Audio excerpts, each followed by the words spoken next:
My daughter sent me a message that read, "Do not come to my wedding, you are no longer my family." I looked at the screen for a moment, then typed a single word in reply, "Understood." I made one phone call. Exactly 24 hours later, my phone screen lit up with 83 missed calls and a voicemail inbox that was completely full. Before I tell you what happened next, please subscribe to the channel and tell me in the comments where you are watching from. I sat at the kitchen table with the smell of wax and old leather filling the air. My hands moved in a steady rhythm, polishing the pair of black Oxfords I had bought 10 years ago. They were good shoes, solid American leather that had outlasted 3 cars and 2 presidents. I was preparing them for Saturday because a father does not walk his only daughter down the aisle in scuffed shoes. I am Douglas Hartman. I am 73 years old, and for 40 years I built bridges. I know that structural integrity is the only thing that matters. If the foundation is rotten, the bridge collapses. It is simple physics. My phone buzzed on the table, rattling against the wood. I wiped the shoe polish from my hands with a rag and picked it up, expecting a text about the rehearsal dinner logistics. Instead, I saw a wall of text from Madison. My heart did not race. My hands did not shake. I simply read the words with the same clinical detachment I used to read engineering reports on failing infrastructure. The message said, "Dad, please do not come to the wedding on Saturday. I have been thinking about this, and your presence will only embarrass me. Tyler's family is elite. They are from a different world than you. I told them you passed away 3 years ago from a heart attack. It is better this way. You are not the right image for the life I am building. Please do not make a scene. You are no longer my family." I read it twice. I wanted to make sure I had not misunderstood the data. She had told them I was dead. The man who had taught her to ride a bike. The man who had paid for her braces. The man who had just transferred $85,000 to the Pelican Hill Resort in California for this wedding was dead to her. I looked around my kitchen. It was a simple room. Formica countertops, a coffee maker from the 90s. I drove a Ford F-150 that had 200,000 miles on it. I wore flannel shirts I bought in packs of 3. To Madison, I was just a retired construction worker living on a pension. She saw the rust on the truck, but she never bothered to look under the hood.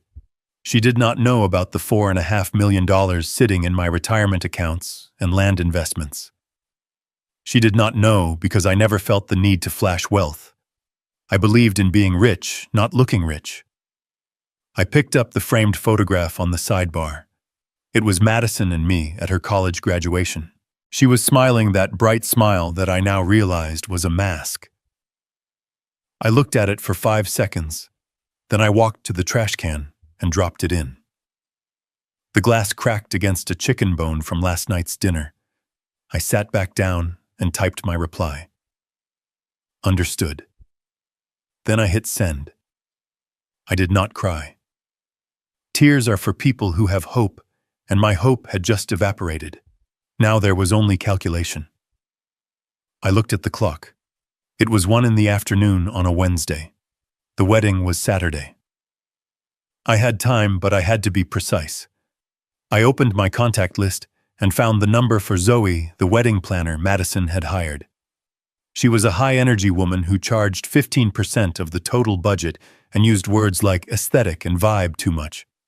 I pressed call. Zoe answered on the second ring, her voice breathless and chipper.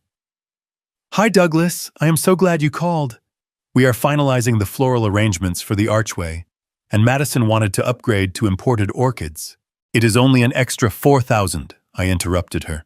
"Zoe, this is Douglas Hartman. I am the account holder for the contract." "Yes, Douglas, about the orchids. Listen to me closely, Zoe. I want you to cancel the wedding." There was a silence on the line. A long, confused silence. Then a nervous laugh. "I am sorry, Douglas. The connection must be bad." "I thought you said cancel." "You heard me correctly.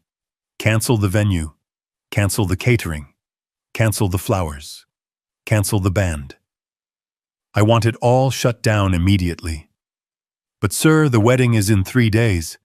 Guests are already flying in. We cannot just cancel.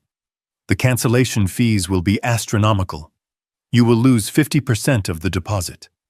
I do not care about the fees, Zoe. I care about the refund of the remaining 50%.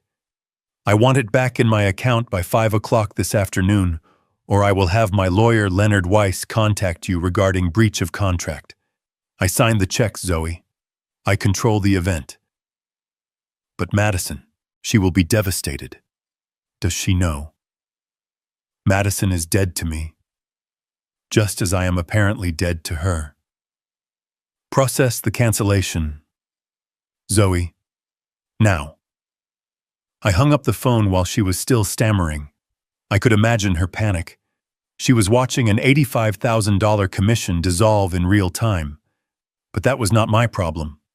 My problem was cleaning up the mess of my generosity.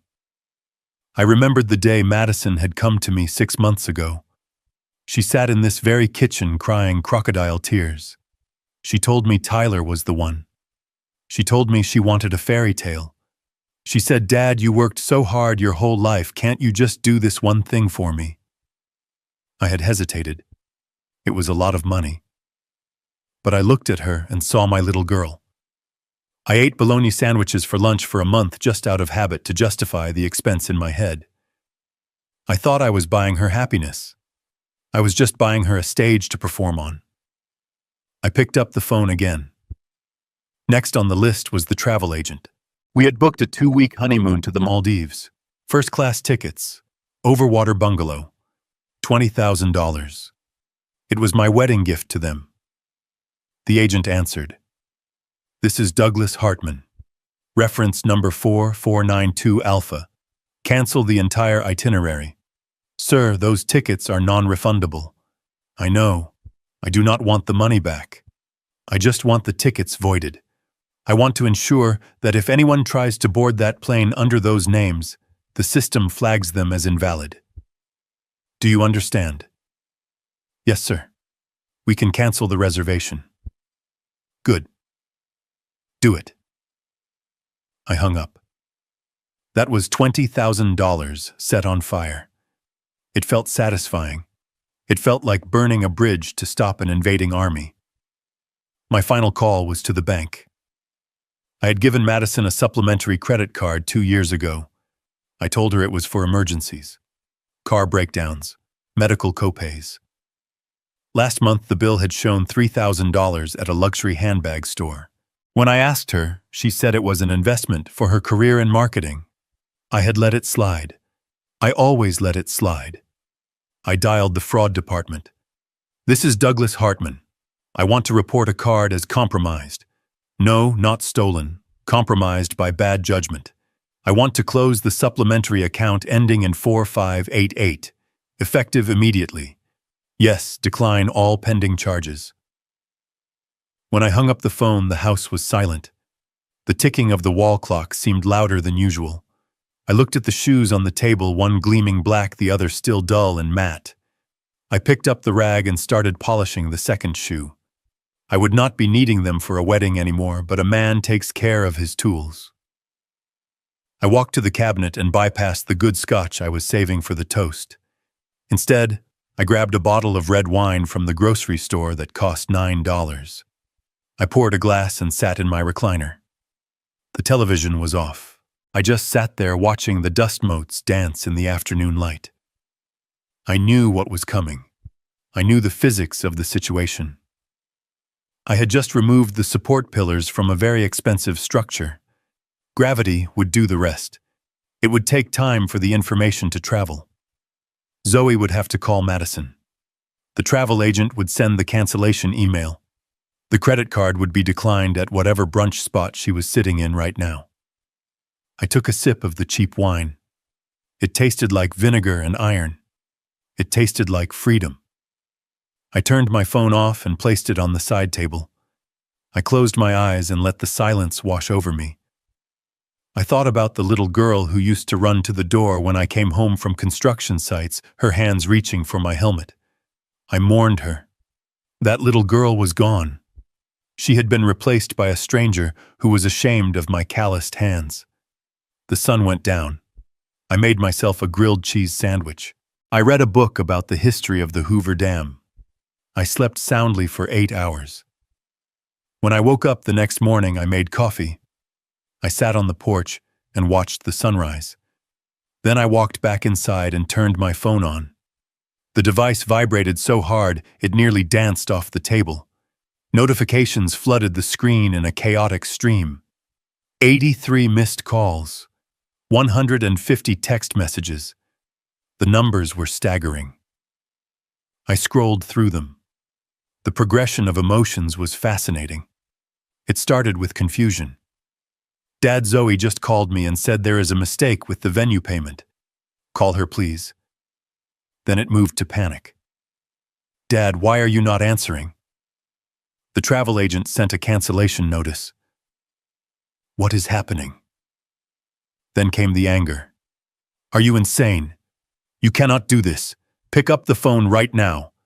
And finally, the threats. This was where Tyler, the fiancé, entered the picture. You crazy old man, you better fix this or you will regret it. You have no idea who you are messing with. I chuckled dryly. They thought they were the ones with power. They thought because I drove a truck and fixed my own sink that I was weak. They confused kindness with weakness. It is a common mistake.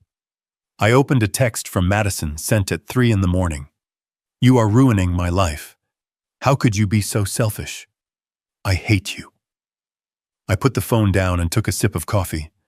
I was not ruining her life. I was simply exiting it as she had requested. She wanted me gone. I was gone. The fact that my wallet went with me was just a collateral consequence she had failed to calculate. A loud banging on my front door broke the morning calm. It was not a knock. It was an assault. I heard Madison screaming from the porch. Dad, open this door. Open it right now. I stood up slowly. I did not rush. I walked to the door and unlocked the deadbolt. I opened it to find Madison and Tyler standing there. Madison looked like a wreck. Her eyes were puffy and her hair was in a messy bun. She was wearing designer sweatpants that I had probably paid for. Tyler stood behind her looking aggressive in a tight polo shirt. He was 30 years old and called himself an entrepreneur, but I had never actually seen him work. Madison pushed past me into the living room. Fix it. Fix it right now. Zoe says she refunded the money to you. Send it back. Tell her it was a mistake. I closed the door and leaned against it, crossing my arms. Hello to you too, Madison. Would you like some coffee? Stop it. Stop acting like this is normal. You canceled my wedding. You humiliated me. I walked past her and sat in my recliner. I did not cancel your wedding, Madison. I simply removed my financial participation. You are free to have any wedding you can afford. She stared at me, her mouth open. We can't afford it. You know we can't. The balance is due today. If we don't pay, we lose the date. Guests are landing tonight. That sounds like a problem for Tyler's family. After all, they are the elite ones, right? They are the ones you wanted to impress. Let them write the check. Tyler stepped forward, his face turning red. Listen here, old man. My parents are not liquid right now. Their assets are tied up in investments. We need your cash flow. I looked at Tyler. I had always suspected he was hollow. Now I was sure. Tied up in investments was code for broke. So let me get this straight, I said. You told your wealthy family that I was dead because I was an embarrassment. But you needed my dead man's money to pay for the party where you would celebrate my absence. Madison flinched. It wasn't like that. They are different, Dad. They judge people. I didn't want them to look down on us because I look like a construction worker. Because you act like one, she snapped. You drive that junk truck. You refuse to wear nice suits. You count coupons at the grocery store. It is embarrassing. Tyler's dad is a plastic surgeon. His mom is a socialite. I just wanted one day where I fit in. One day where I didn't have to explain you. The truth hung in the air. It was ugly and naked. She was ashamed of the very sweat that had paid for her education. I looked at her and felt the last tether snap. Get out. What? Get out of my house, and you said I am no longer your family. I am honoring your request. You are strangers to me. And strangers do not get $85,000 parties. Madison's face twisted. You can't do this. You have obligations. I have no obligations to a woman who killed me off to impress a bunch of strangers. Tyler grabbed a vase from the side table and threw it on the floor. It shattered. You are going to pay us, you miserable miser, or I will make you pay. I looked at the shattered ceramic. That vase was cheap, but the disrespect was expensive. I stood up. I am 6'2". I spent 40 years carrying steel beams and pouring concrete. Tyler spent his life at the gym looking at himself in the mirror. There is a difference in the kind of strength we have. I stepped into his personal space. Tyler, get out of my house before I call the sheriff. And Madison, if you ever come back here, I will file a restraining order. Madison looked at me with genuine fear. She had never seen this side of me. She had only seen the checkbook. She grabbed Tyler's arm. Come on, Ty. He is crazy. We will figure this out. We will sue him. They retreated to the door. Before she left, Madison turned back. You are going to die alone, old man, and no one will come to your funeral. I looked at her. Better to die alone than to live surrounded by vultures. She slammed the door. I heard their car tires squeal as they peeled out of the driveway. I looked at the broken vase. I went to the kitchen, got the broom and dustpan, and swept it up. I sat back down and finished my coffee. It was cold, but I drank it anyway. My hands were steady. The initial explosion was over. But I knew construction. I knew that after the demolition comes the dust cloud. They were desperate. Desperate people do dangerous things. They needed that money, and they would come back for it. I picked up my phone and dialed a number I had not called in a long time. Leonard Weiss. He was not just my lawyer. He was my platoon leader in Vietnam. We had trusted each other with our lives. Now I needed him to help me protect my life's work. Leonard answered on the first ring. Doug. It's been a while. Everything okay? No, Leo.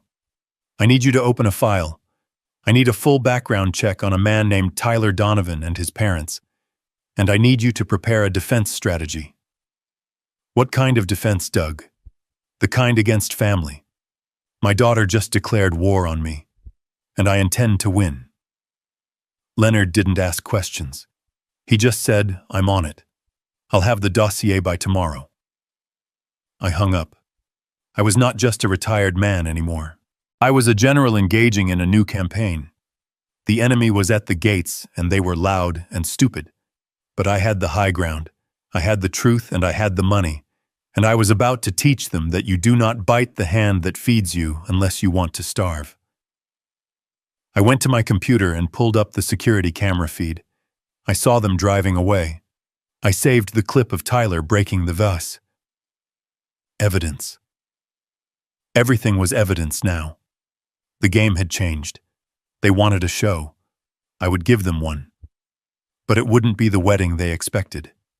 The silence in the house after they left was heavy, but the silence on my phone was short-lived.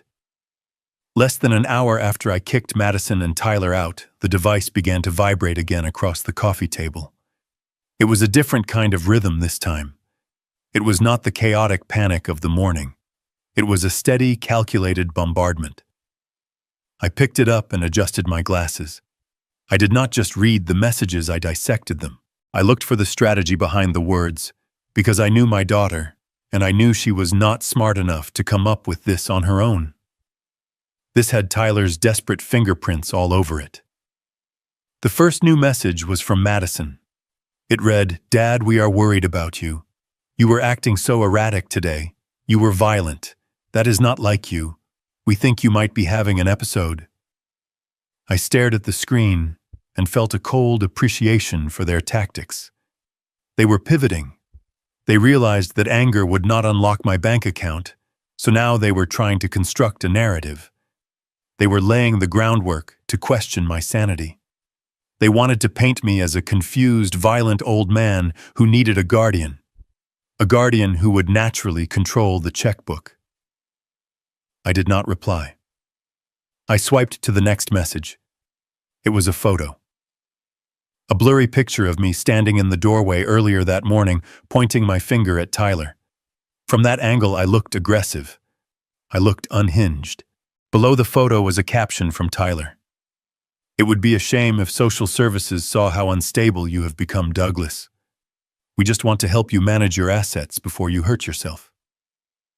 I took a sip of my cold coffee. It was a classic extortion play. Clumsy, but dangerous.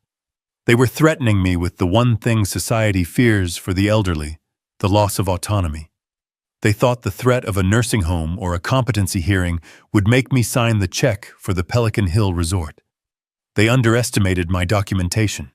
They did not know about the security cameras that had recorded the entire interaction in high definition, including Tyler smashing my vase and screaming threats. They had a blurry photo. I had a 4K movie with clear audio. I forwarded the messages to Leonard. I added a simple note. Add this to the file. Harassment and attempted extortion. Then I went to the kitchen and made a fresh pot of coffee. I needed to be sharp. The phone rang again. It was Leonard. It was, "Doug, I got your texts. These kids are playing a dangerous game. I know Leo. They are desperate. Desperate people make mistakes. Did you run the background check?" "I did. And Doug, you are going to want to sit down for this. It is better than we thought. It is a comedy of errors." I sat down at the kitchen table. "Tell me, remember how Madison said Tyler's family was elite? Plastic surgeon father, socialite mother. Beverly Hills money, I remember. That was the reason I had to die. I was not good enough for them." "Well," Leonard chuckled, a dry, raspy sound. "It turns out Dr. Donovan hasn't practiced medicine in 4 years. He lost his license for malpractice. And the mother. She is currently being audited by the IRS for tax evasion on a failed boutique business. They are drowning, Doug. They have liens on their house. They have maxed out credit cards. They are not elite. They are broke." I listened, and the pieces of the puzzle clicked into place with a satisfying snap. It was a double con, a perfect circle of lies. "So Tyler is broke," I said. "Completely. And here is the kicker, Doug. Tyler thinks Madison is the heiress to an oil fortune." "What?" "I found emails in the discovery phase of a lawsuit Tyler was involved in last year. He bragged to a creditor that his fiancée was the daughter of a Texas oil baron who had retired to a private life. He thinks you are sitting on $50 million. I started to laugh. It started as a rumble in my chest and turned into a full belly laugh that echoed in the empty house. It was absurd. It was beautiful. Madison had lied to Tyler to land him. Tyler had lied to Madison to land her. And both of them were looking at me, a retired bridge builder, as the only source of actual liquid cash in the entire equation. "So they are trying to con each other," I said, wiping a tear from my eye. "Exactly," Leonard said. "And they are both counting on your money to keep the charade going. Tyler's parents are flying in tonight. They think they are coming to a lavish wedding paid for by the oil baron. If you don't pay, the house of cards falls down." "Then let it fall," I said. "Let it all come down." "There is one more thing, Doug." Leonard's voice dropped an octave.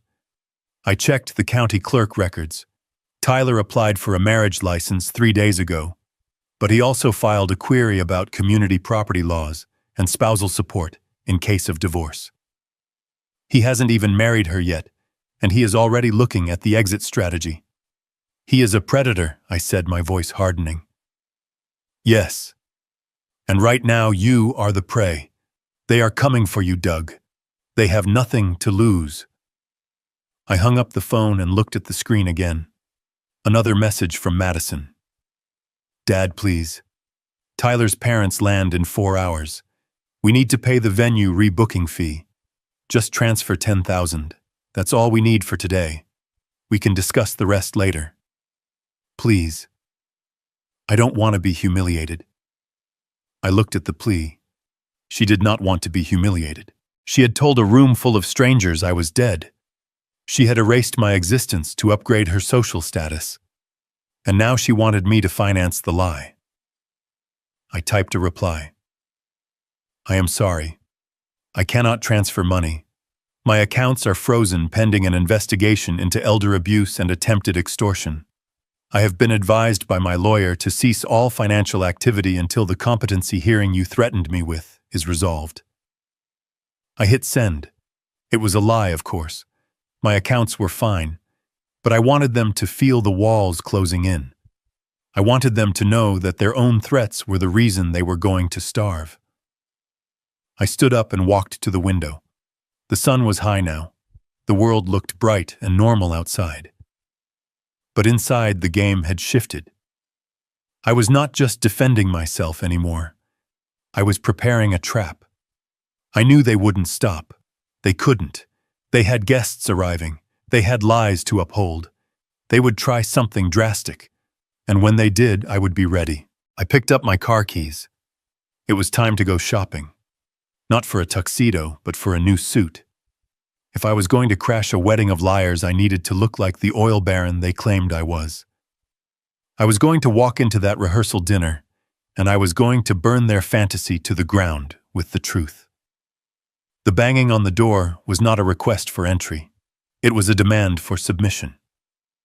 I sat in my recliner for a long moment, watching the dust motes dance in the shaft of morning sunlight that hit the worn oak floorboards.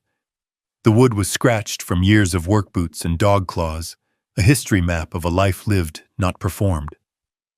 The pounding came again, louder this time, accompanied by the muffled sound of Tyler's voice shouting something about a lawsuit. I stood up. My knees popped a familiar sound that reminded me I was 73, but my spine straightened out of a habit drilled into me by drill sergeants and site foremen. I walked to the door, not with fear, but with the heavy, inevitable momentum of a steamroller. I unlocked the deadbolt and opened the door. The heat of the morning rushed in, but it was nothing compared to the heat coming off the 2 people standing on my porch. Madison looked like a pageant queen who had survived a hurricane. Her hair, usually lacquered into submission, was fraying at the edges. She wore oversized sunglasses that cost more than my first car, likely hiding eyes red from crying or lack of sleep. But it was Tyler who drew my attention. He was vibrating with rage, his face flushed a blotchy red that clashed with his pastel polo shirt. He looked at my house, at the peeling paint on the railing, at the overgrown azalea bush, with a sneer of absolute disgust. "We need to talk," Madison snapped, pushing past me before I could step aside. She brought the scent of expensive perfume and desperation into my living room. Tyler followed, stopping in the entryway to wipe his pristine white loafers on my rug, as if he had stepped in something foul. "Smells like mothballs and poverty in here," he muttered loud enough for me to hear. I closed the door gently. "Good morning to you too," I said, walking past them to the kitchen. "I was just having coffee. I assume you're here to return the key to the house you no longer consider family property." "Cut the crap, old man," Tyler barked, stepping into the living room and looking around with disdain. "We know what you did. You canceled the payments. You committed fraud." I poured myself a fresh cup of coffee, the black liquid swirling in the mug. "Fraud implies deception." "Tyler, I was very transparent. I stopped paying for a party I wasn't invited to." Madison spun around and her hands clenching into fists at her sides. "You were invited. You were the host. You can't just pull the rug out 3 days before the event. Do you know what you've done?" The coordinator is threatening to release the reserved rooms. The caterer is putting a hold on the food order. You are humiliating me. I am humiliating you, I asked, leaning against the counter. Madison, you told the Donovan family I was dead.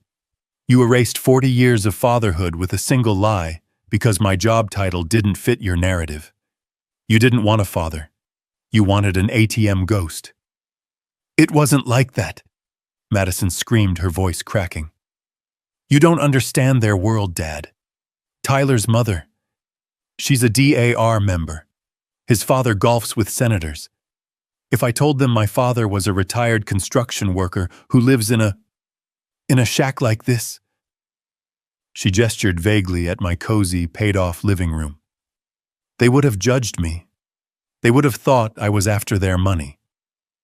I took a sip of coffee.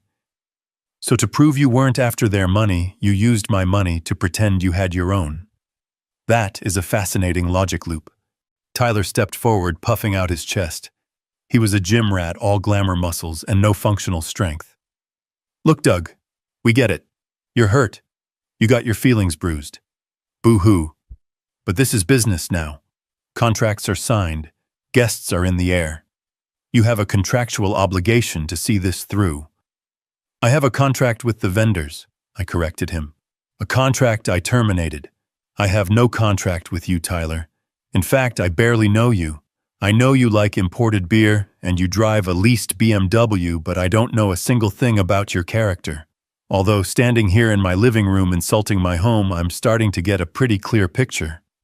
Tyler laughed, a sharp, ugly sound. Your home, this isn't a home, Doug. It's a teardown. Look at this furniture. Is that velvet? It's disgusting. Madison told me you were tight with money, but I didn't realize you lived like a squatter. No wonder she told my parents you were dead. It was a mercy killing for your reputation. The insult landed, but it didn't sting. It just clarified things. He wasn't just greedy, he was cruel. And cruelty is a weakness. This house, I said, my voice dropping to a low rumble, is 4 bedrooms, 3 baths, and sits on 2 acres of land. It has a new roof, copper plumbing, and a foundation I poured myself. And most importantly, Tyler, it is paid for. I own every splinter of wood and every grain of dust in here. Can you say the same about your condo downtown, or is the bank the real owner of your lifestyle? Tyler's face twitched. I had hit a nerve. Madison stepped between us. Stop it. Stop fighting, Dad, please. We can fix the lie.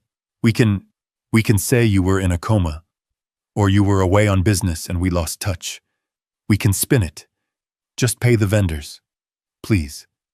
If you don't, Tyler's parents will know everything. Know what? I asked. That you're a liar or that you're broke? Both, she shrieked. They think I have a trust fund. They think you left me millions. If the wedding is canceled because of non-payment, they'll know I have nothing. They'll know I'm a fraud. I looked at my daughter. I looked for the little girl who used to cry when she scraped her knee. I couldn't find her. All I saw was a stranger who had built a cage of lies and was now demanding I pay the rent for it. You are a fraud, Madison, I said quietly. You're selling a version of yourself that doesn't exist to buy the affection of people who don't matter.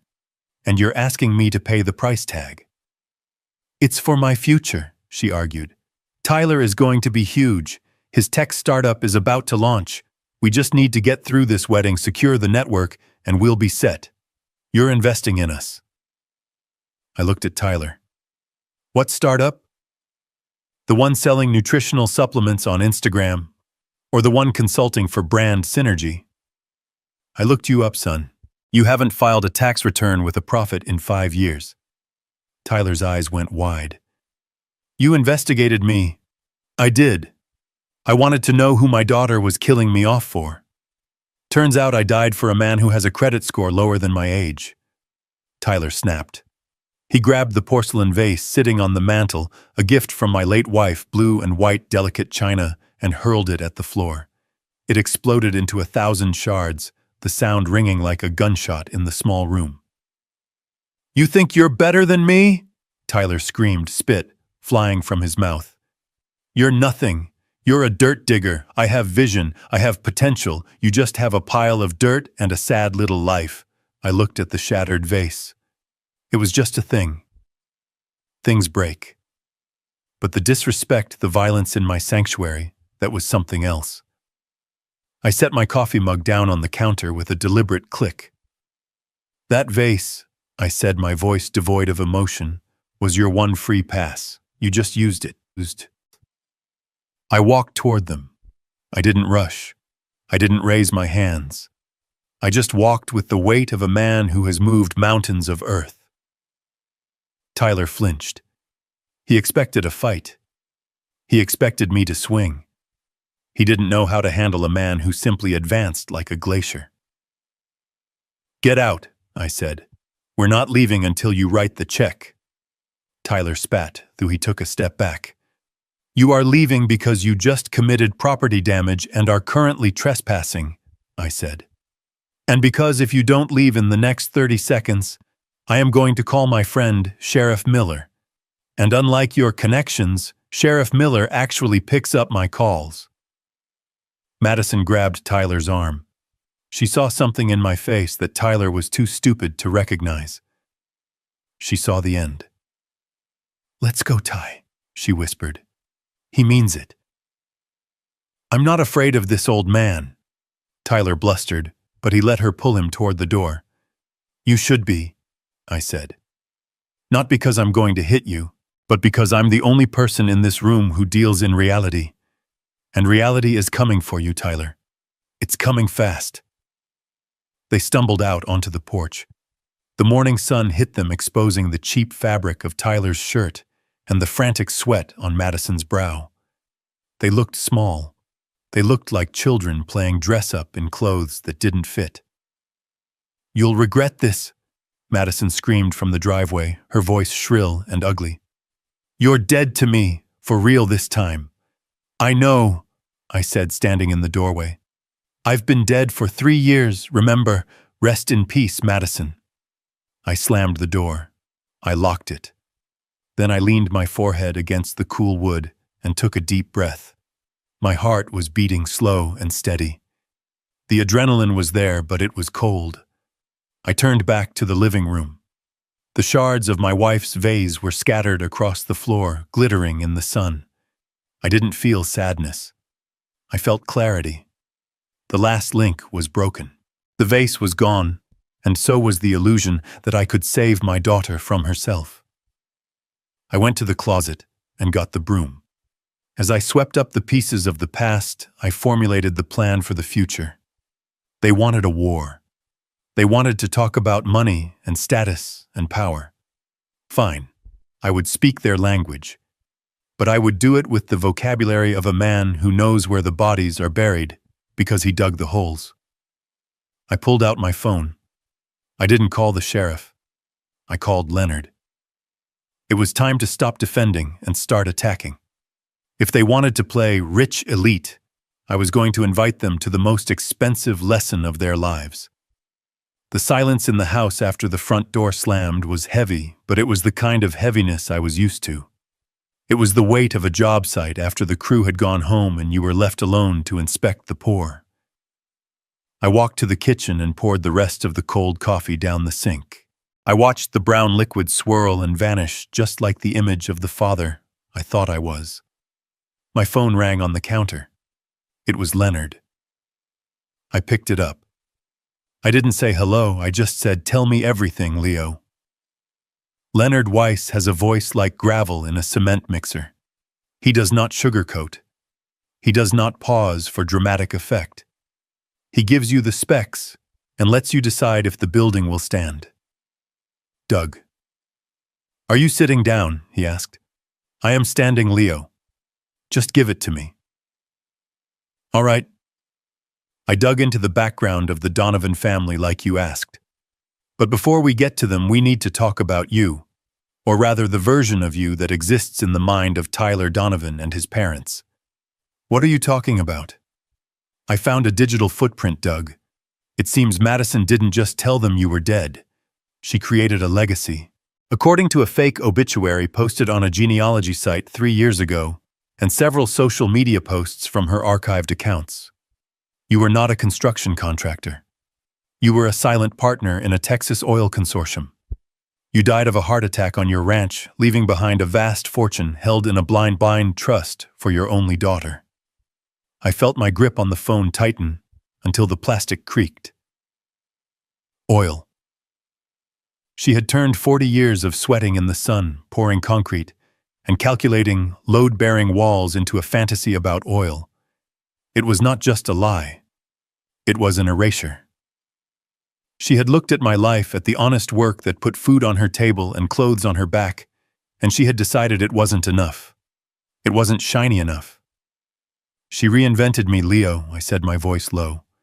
She did more than that, Doug. She mythologized you. The reason you can't be at the wedding isn't just because you're supposed to be dead. It is because the reality of you destroys the illusion of her wealth. You drive a 15-year-old truck. You wear flannel. You have calluses on your hands that you can't scrub off. If you walked into that ballroom looking like a man who actually works for a living, the Donovans would know instantly that she isn't an heiress. She removed you because you are a plot hole in her story. I walked to the window and looked out at my truck parked in the driveway. It was a good truck. It had hauled lumber for the deck I built for Madison's 16th birthday. It had hauled her furniture to her college dorm. Now it was just evidence of my failure to be the father she wanted. So I am too country for them, I said.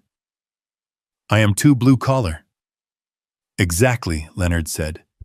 You are the wrong kind of money. But here is where it gets interesting, Doug.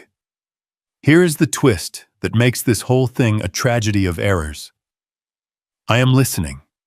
I ran the financials on the Donovan family, Tyler's parents, Dr. Marcus Donovan and his wife Sylvia. Madison thinks they are the elite. She thinks they are old money Beverly Hills royalty. She killed you off to impress them. And they are broke, Doug. Not just cash poor. I mean destitute. Dr. Donovan lost his medical license 4 years ago after a malpractice suit involving a botched cosmetic procedure. He hasn't worked since. They mortgaged their house to the hilt to pay the settlement. They are currently 3 months behind on that mortgage. They are driving leased cars that are about to be repossessed. Sylvia Donovan is being investigated by the IRS for tax evasion related to a charity she supposedly runs. I leaned against the counter, feeling a strange bubble of laughter rising in my chest. It wasn't happy laughter. It was the laughter of a man watching a bridge collapse because someone used cheap bolts. So let me get this straight, I said. My daughter lied and said I was a dead oil tycoon to impress a family of frauds who are pretending to be rich while they are actually drowning in debt. That is the situation, Leonard confirmed. And it explains Tyler's aggression this morning. They aren't just greedy, Doug. They are desperate. They think Madison is their lifeline. They think marrying her gives them access to this imaginary oil trust fund. They are banking on your death money to save them from bankruptcy. That is why Tyler was so frantic about the wedding being canceled. If the wedding doesn't happen, the merger doesn't happen. And if the merger doesn't happen, the Donovans lose everything. The pieces clicked together with the precision of a steel trap.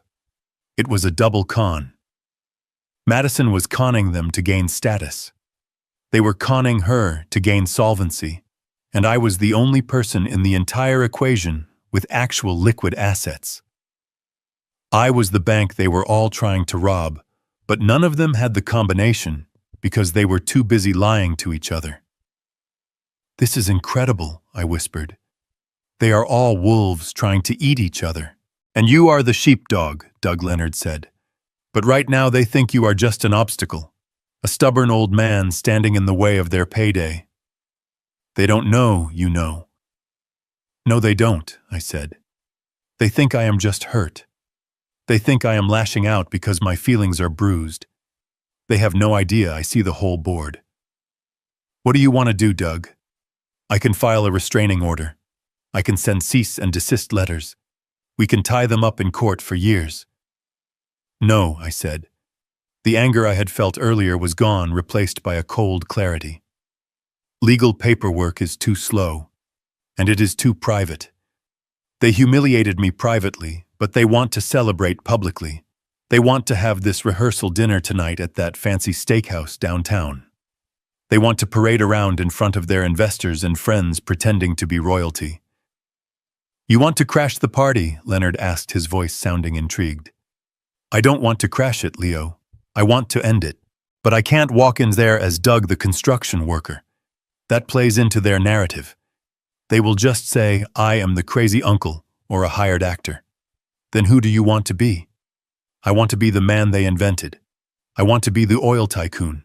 I want to walk in there and show them exactly what power looks like. But I need proof, Leo. I need you to print out everything you found. The malpractice suit, the IRS audit, the foreclosure notices on the Donovan house. And I need the fake obituary Madison wrote. I want it all in a nice leather binder. I can have that ready in 2 hours, Leonard said. But Doug, are you sure? This is the nuclear option. Once you do this, there is no going back. You will lose her. I looked at the empty spot on the wall where Madison's graduation photo used to hang. I already lost her, Leo. She killed me 3 years ago, remember? I am just the ghost coming back to haunt the house. I hung up the phone. My hands were steady. My heart was slow. I went to my bedroom and opened the closet. Pushed to the back behind the flannel shirts and the work jackets was a garment bag I hadn't touched in years. I unzipped it. Inside was a tuxedo, custom-made, Italian wool. I had bought it for a gala I attended with my late wife 10 years ago. She had told me I looked like James Bond. I touched the fabric. It still felt expensive. It felt like armor. I stripped off my work clothes. I showered, scrubbing the grease and the garden dirt from my hands until my skin was raw. I shaved my face close and clean. I combed my gray hair back. When I put on the tuxedo, it fit a little looser than it used to, but that just made it look more comfortable, more lived in. I looked in the mirror. I didn't see a bridge builder.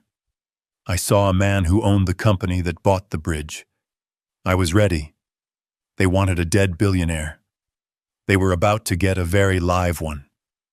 And I was going to bring the truth down on their heads like a 10-ton hammer. I walked out to my truck. It looked out of place with the tuxedo, but that was part of the point. I drove into town. I stopped at the bank and went to my safety deposit box. I took out a watch. A Patek Philippe my father had left me. It was worth more than Tyler's car. I strapped it on. Then I drove to Leonard's office. When I walked in, the receptionist gasped. Leonard came out of his office holding a thick leather binder. He looked me up and down and smiled a wolfish grin. You look like a man who is about to buy the whole town, Doug. I don't want the town, Leo. I just want my dignity back. And I want to make sure these grifters never hurt anyone else again. Leonard handed me the binder. It was heavy. It felt like a weapon. The rehearsal dinner starts at 7, Leo said. The Donovans have rented the private room at the Gilded Steer. Madison is there now trying to calm everyone down. She told them you agreed to pay and the check is in the mail. She is doubling down on the lie. Of course she is, I said.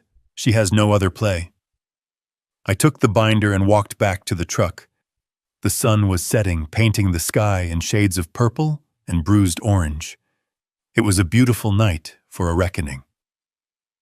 I put the truck in gear and headed toward the restaurant.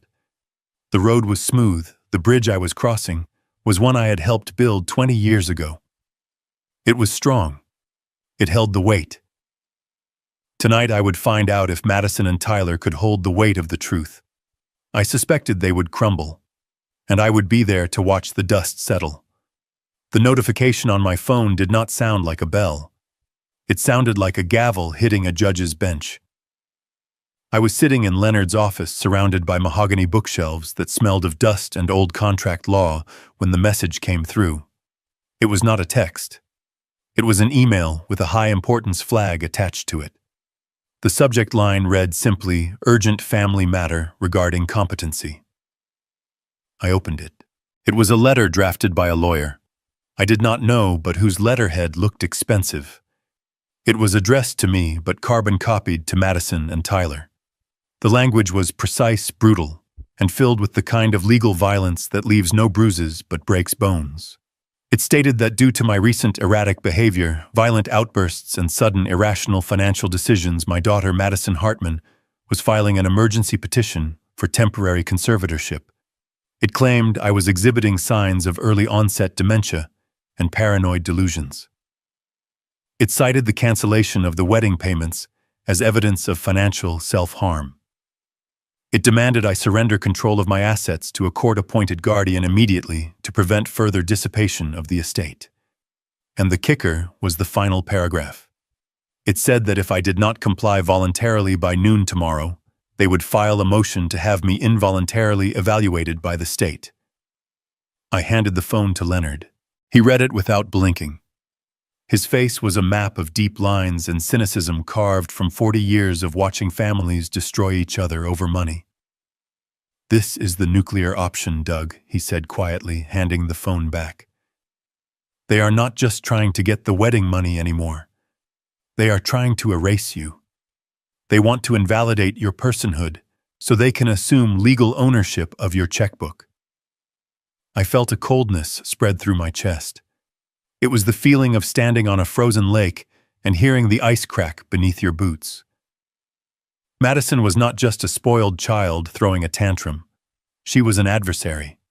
She was willing to label me insane, to brand me with a scarlet letter of incompetence just to keep her lie alive. She would lock me away in a facility and drug me into a stupor if it meant she could keep her country club membership. "They are betting on you being scared," Leonard continued. "They think the threat of a competency hearing will make you sign the check for the Pelican Hill Resort just to make the problem go away. It is extortion wrapped in the guise of concern." I looked at the email again. I saw Tyler's phrasing in the sentences. Irrational financial decisions. That was his voice. Madison did not know words like dissipation of assets. "So they want a war," I said, my voice steady. "They want a surrender," Leonard corrected. "But they are going to get a massacre."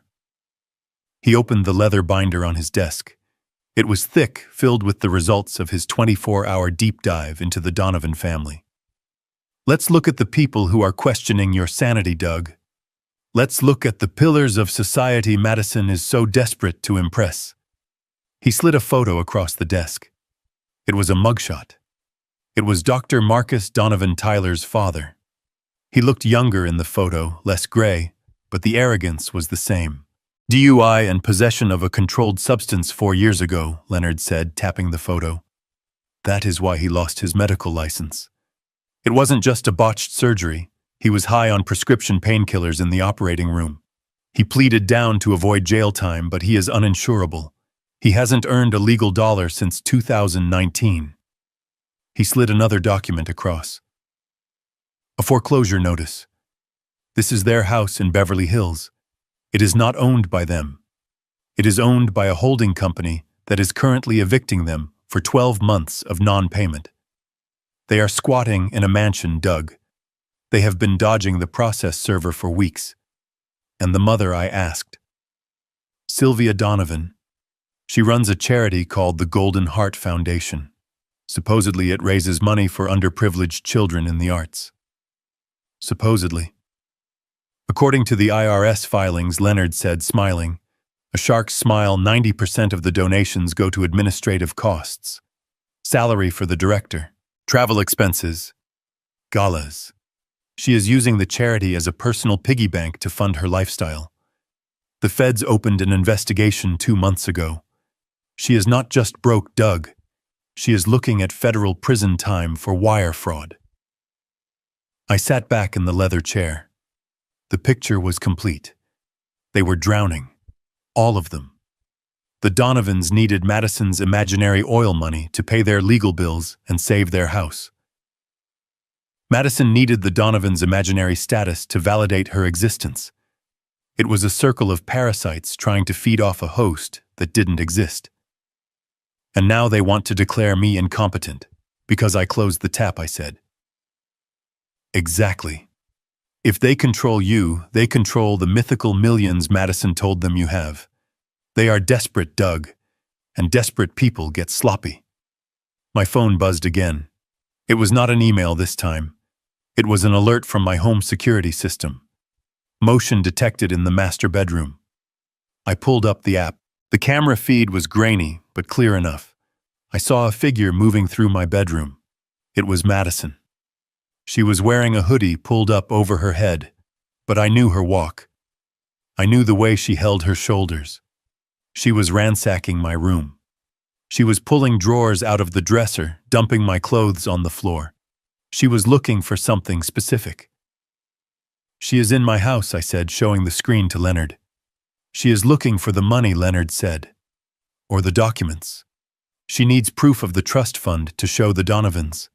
She needs to buy time." I watched on the small screen as she moved to the closet. She pushed aside the heavy winter coats and knelt on the floor. She pulled up the loose floorboard in the corner. I watched her shoulders relax. She had found the safe. I had installed that floor safe 20 years ago to keep bond certificates and emergency cash. Madison knew the combination. It was her birthday. I had never changed it, because I never thought I would have to hide my life from my daughter. She punched in the numbers. The door clicked open. I watched her reach in. Her hands were shaking. She pulled out a thick blue folder. I saw her open it. I saw her read the first page. I saw her slump back against the wall, a look of pure relief washing over her face. She clutched the folder to her chest like a holy book. "What is in that folder?" Doug Leonard asked, watching the feed over my shoulder. I smiled.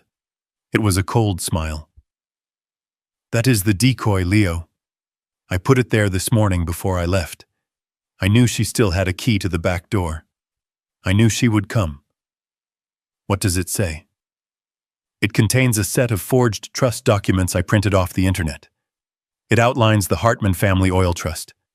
It lists assets of $52 million, and it includes a clause that says the funds can only be released with the signature of the primary beneficiary, Douglas Hartman, or his legal guardian in the event of incapacitation." Leonard started to laugh. "You gave them the motive. I gave them the rope I corrected. She thinks she just found the golden ticket. She thinks she has proof that I am hoarding $50 million. She is going to take that folder to the rehearsal dinner. She is going to show it to Tyler and his parents. They are going to look at those numbers and see their salvation. They are going to think that all they have to do is force me to sign, or force the court to declare me incompetent." "So they will be bold tonight," Leonard said. "They will be arrogant. They will be reckless," I said. "They will think they have won. They will think I am just a confused old man sitting on a mountain of cash that belongs to them. They will walk into that restaurant feeling invincible." I watched on the screen as Madison shoved the blue folder into her bag. She stood up and looked around the room one last time. She looked at the mess she had made of her father's life. She didn't fix it.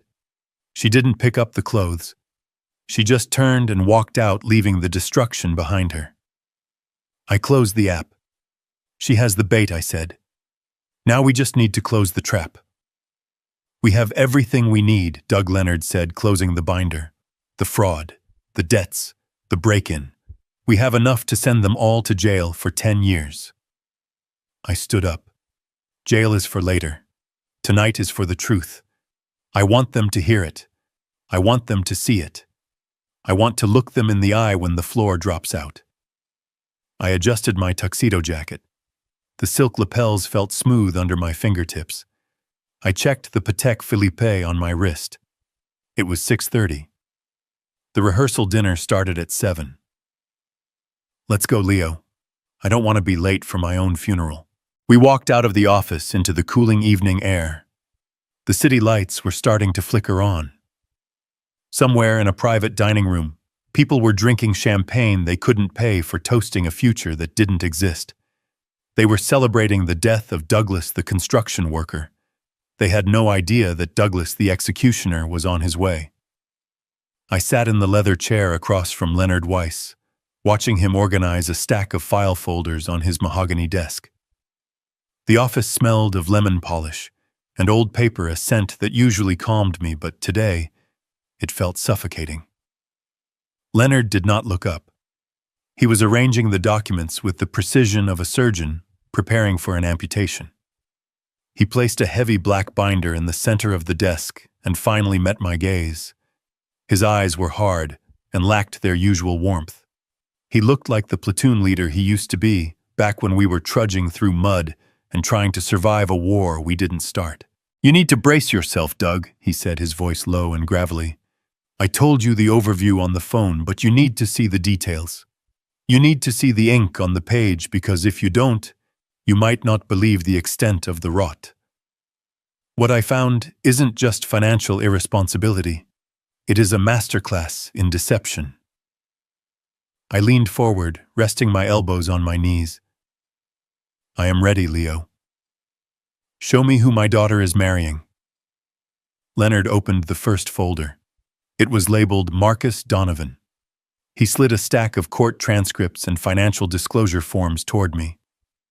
"This is the patriarch," he said, pointing to a mugshot stapled to the front page. "Dr. Marcus Donovan, or as the State Medical Board refers to him, formerly licensed practitioner number 49221. Madison told you he was a retired plastic surgeon living off his investments, right?" "She said he retired early to focus on philanthropy," I replied, looking at the gray face in the photograph. He looked tired and arrogant, a dangerous combination. "He retired because the state revoked his license 4 years ago," Leonard corrected. "He was sued for gross negligence involving 3 separate patients. He was operating while under the influence of opioids. The settlements were massive, Doug. They wiped out his practice, his savings, and his pension. He didn't walk away with a golden parachute. He walked away with nothing but the suit on his back and an addiction he is still fighting." I flipped through the pages. Foreclosure notices, liens, collection agency letters. It was a paper trail of a man drowning in slow motion. "He is destitute," I whispered. "It gets worse," Leonard said, opening the second folder. "This is the mother, Sylvia Donovan, the socialite, the woman Madison was so terrified of offending with my blue-collar existence." He laid out a series of tax documents and IRS audit notifications. "Sylvia runs the Golden Heart Foundation," Leonard explained. "Ideally, it raises money for underprivileged children in the arts. In reality, it is a personal slush fund. Look at the expense reports, Doug." I looked. Travel to Paris, leased luxury vehicles, designer clothing, spa treatments, all listed under administrative expenses and donor cultivation. "She is living out of the donation jar," I said, feeling a wave of disgust. "She is running a Ponzi scheme of social status," Leonard said. "She uses new donations to pay off the credit cards from the last gala. But the music stopped 6 months ago. The IRS froze the foundation's assets pending a federal investigation for wire fraud and embezzlement. She isn't just broke, Doug. She is facing federal prison time. They are currently squatting in that Beverly Hills mansion. The bank foreclosed on it 3 months ago, but they are using legal loopholes to delay the eviction. They are living on borrowed time and borrowed dimes." I sat back, the leather creaking under my weight. The picture was becoming terrifyingly clear. Madison had described a dynasty, a family of prestige and power. Instead, she was marrying into a crime scene. "So they have nothing," I said. "No money, no house, no career." "Zero," Leonard confirmed. "Negative equity. Which brings us to the groom, Tyler Donovan."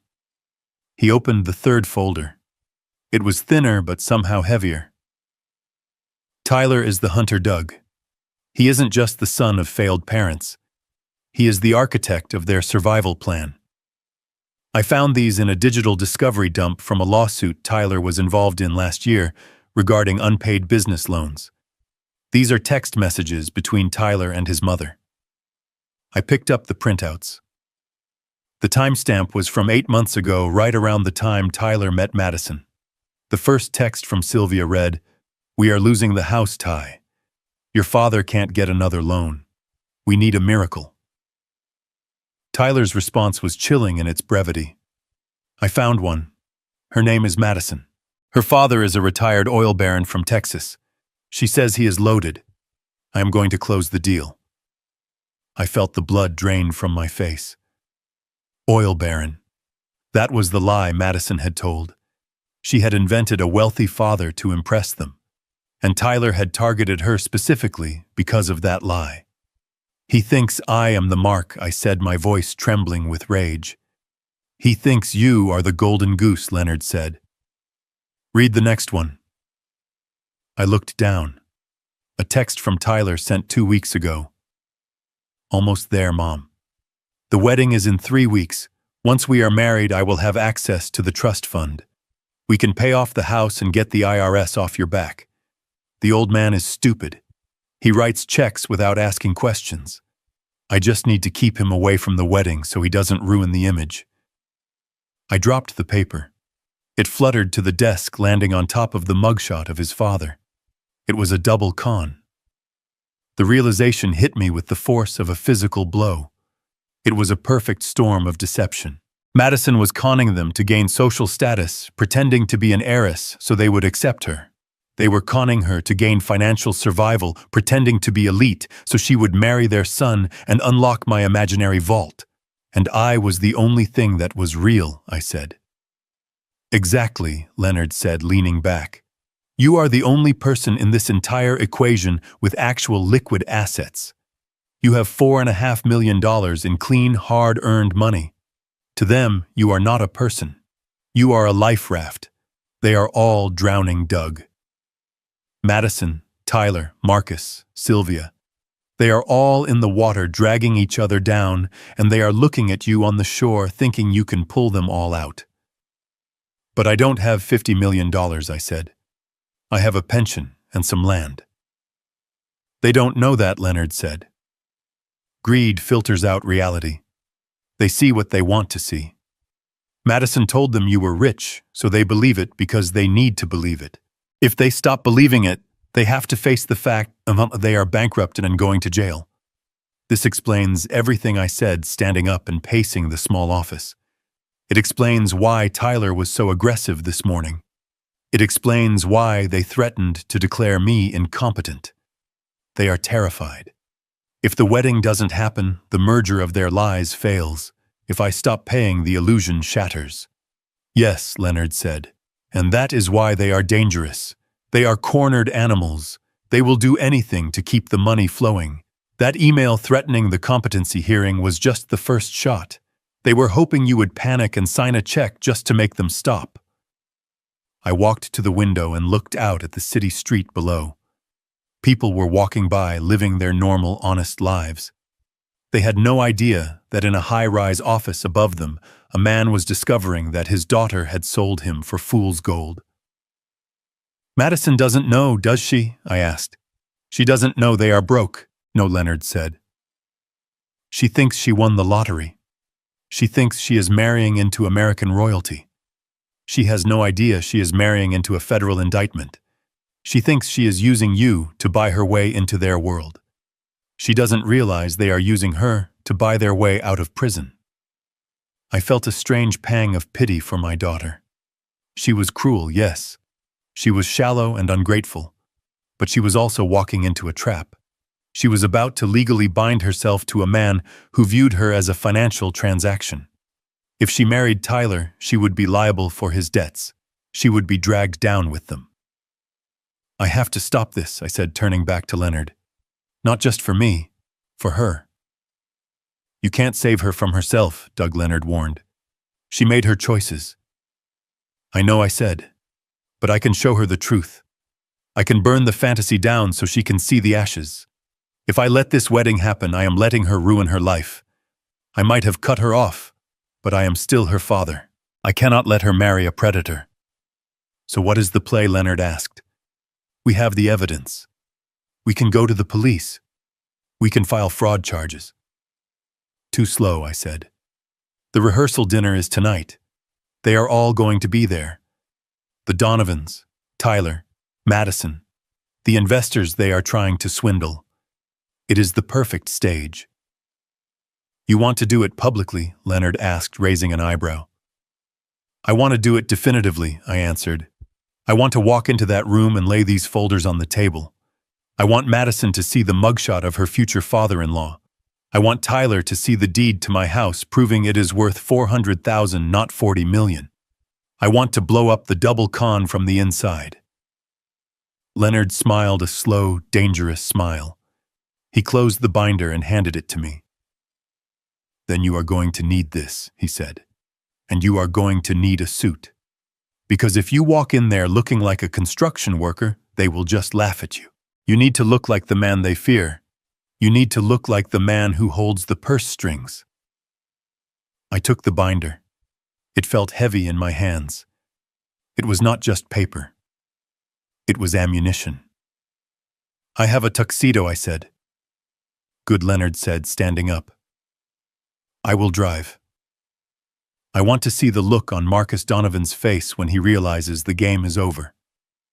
We walked out of the office together. The sun was beginning to set, casting long shadows across the pavement. I felt a cold resolve settling in my gut.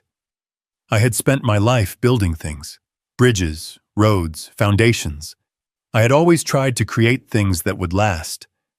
But tonight, I was going to destroy something. I was going to demolish a monument to greed and lies, and I was going to enjoy watching it fall. The drive to my house to change was silent. My mind was racing, rehearsing the confrontation. I thought about the little girl who used to ask me to check under her bed for monsters. I had always told her there were no monsters. I was wrong. The monsters were real. They wore polo shirts and drove leased BMWs. And tonight I was going to drag them out into the light. When I walked into my bedroom to change, I saw the mess Madison had left. The drawers pulled out. The clothes scattered. It was a violation. But it was also a sign of her desperation. She had been looking for the oil money. She had found the decoy safe instead. The fake trust documents I had planted were gone. She had taken the bait. I put on the tuxedo. It was black and sharp. I tied the bow tie with steady hands. I looked in the mirror. The man staring back at me was not Doug the retiree. He was Douglas Hartman, the executioner of illusions. I put the Patek Philippe watch on my wrist. I picked up the leather binder. I walked out to Leonard's car. Let's go, I said. The restaurant was called The Gilded Steer. It was the kind of place that charged $50 for a steak and $20 for a martini. It was all dark wood and low lighting, designed to make people feel important. We pulled up to the valet stand. I saw Tyler's BMW parked in the front row. It was shiny and sleek and completely unpaid for. We walked past the valet and into the lobby. The hostess looked up, smiling until she saw the look on my face. "Can I help you, sir?" she asked, her smile faltering. "I am here for the Donovan rehearsal dinner," I said. "Oh, yes. The private room in the back. Are you a guest?" "I am the financing," I said. She pointed the way. We walked down a long corridor lined with black and white photos of cowboys and oil rigs. The irony was palpable. We reached the double doors at the end of the hall. I could hear laughter and the clinking of glasses inside. They were celebrating. They were toasting their success. I looked at Leonard. He nodded. I pushed the doors open. The room went silent. 30 faces turned to look at me. At the head of the table sat Madison and Tyler holding hands. Next to them were Marcus and Sylvia Donovan, looking regal in their borrowed finery. Madison dropped her champagne glass. It shattered on the floor, the sound echoing like a gunshot. "Dad," she whispered. I walked into the room, my footsteps heavy on the plush carpet. I did not smile. I did not apologize. I walked straight to the head of the table and dropped the leather binder in front of Marcus Donovan. It landed with a heavy thud that shook the silverware. "Good evening," I said, my voice filling the room. "I believe there has been a misunderstanding. You seem to think you are attending a wedding, but you are actually attending an audit, and I am the auditor." I sat in the quiet hum of Leonard's office, the air conditioner battling the late afternoon heat, but I felt a chill that had nothing to do with the temperature. On the screen of my tablet, the live feed from my bedroom security camera played out in high-definition black and white. It was a silent movie of betrayal, and I was the sole audience member. Leonard stood behind me, his hand resting on the back of my chair, a silent anchor. We didn't speak. We just watched. On the screen, the door to my bedroom splintered. Madison did not pick the lock. She did not use the spare key I had hidden under the flower pot for the last 10 years. She kicked it open. The wood gave way with a violence that made me flinch even though I was miles away. She stepped into the room wearing a dark hoodie pulled low over her face like a common burglar. But I knew that walk. I knew the way she held her head. I had watched her take her first steps on that very floor. I had watched her practice her valedictorian speech in front of that mirror. Now I was watching her invade the sanctuary of my home with the intent to pillage. She moved with a frantic energy. She tore the sheets off the bed. She pulled the drawers out of the antique dresser I had restored by hand, dumping my socks and shirts onto the floor in a heap of fabric. She was not looking for sentimental items. She ignored her mother's jewelry box on the vanity. She ignored the framed photos. She was looking for the paper trail of the lie she had told. She moved to the closet. I saw her drop to her knees and pull back the carpet in the corner. She knew where the floor safe was. I had shown her when she was 18, telling her that if anything ever happened to me, the deed to the house and some emergency cash were in there. I had trusted her with the combination. She punched the numbers into the keypad. I watched her fingers fly. 1, 9, 9, 5. Her birth year. The light on the safe blinked red. I had changed the code that morning. It was a small, petty act of defense, but seeing her reaction gave me a grim satisfaction. She punched it again. Red light. She tried a third time, slamming her palm against the metal door when it refused to yield. Then she did something that broke the last thread of hope I didn't even know I was still holding. She reached into her oversized bag and pulled out a claw hammer. It was a framing hammer, heavy steel with a rubber grip. It was my hammer. She must have taken it from the garage on her way in. The irony was suffocating. The tool I had used to build the roof over her head was now being used to destroy the foundation of our relationship. She raised the hammer and brought it down on the keypad. The impact didn't make a sound on my muted tablet, but I felt it. I felt it in my teeth. She swung again and again. She was not a thief picking a lock. She was a vandal. She was screaming something I couldn't hear, her face twisted into a mask of pure, unadulterated rage. She looked ugly. Not physically, but spiritually. The entitlement was oozing off her like sweat. The keypad shattered. The electronic lock was destroyed, but the safe was hardened steel. She couldn't get in that way. She realized it after the fifth swing. She dropped the hammer and put her head in her hands, rocking back and forth on her knees. Then she saw it. I had left the decoy folder not inside the safe, but taped to the underside of the loose floorboard that covered it. It was a fail-safe, a trap designed for a desperate person who wasn't thinking clearly. She ripped the blue folder from the wood. She opened it with trembling hands. I zoomed in on the screen. I could see the hunger in her eyes as she scanned the pages. These were the documents Leonard and I had fabricated just hours ago. They were masterpieces of fiction. The Hartman Family Oil and Mineral Trust, a balance sheet showing assets of $52 million, a distribution schedule that promised a monthly payout of $50,000 to the beneficiary upon marriage. It was the lie she wanted to believe. It was the fuel for her fire. I watched her face transform. The rage vanished. The fear evaporated. In their place came a smile that chilled my blood.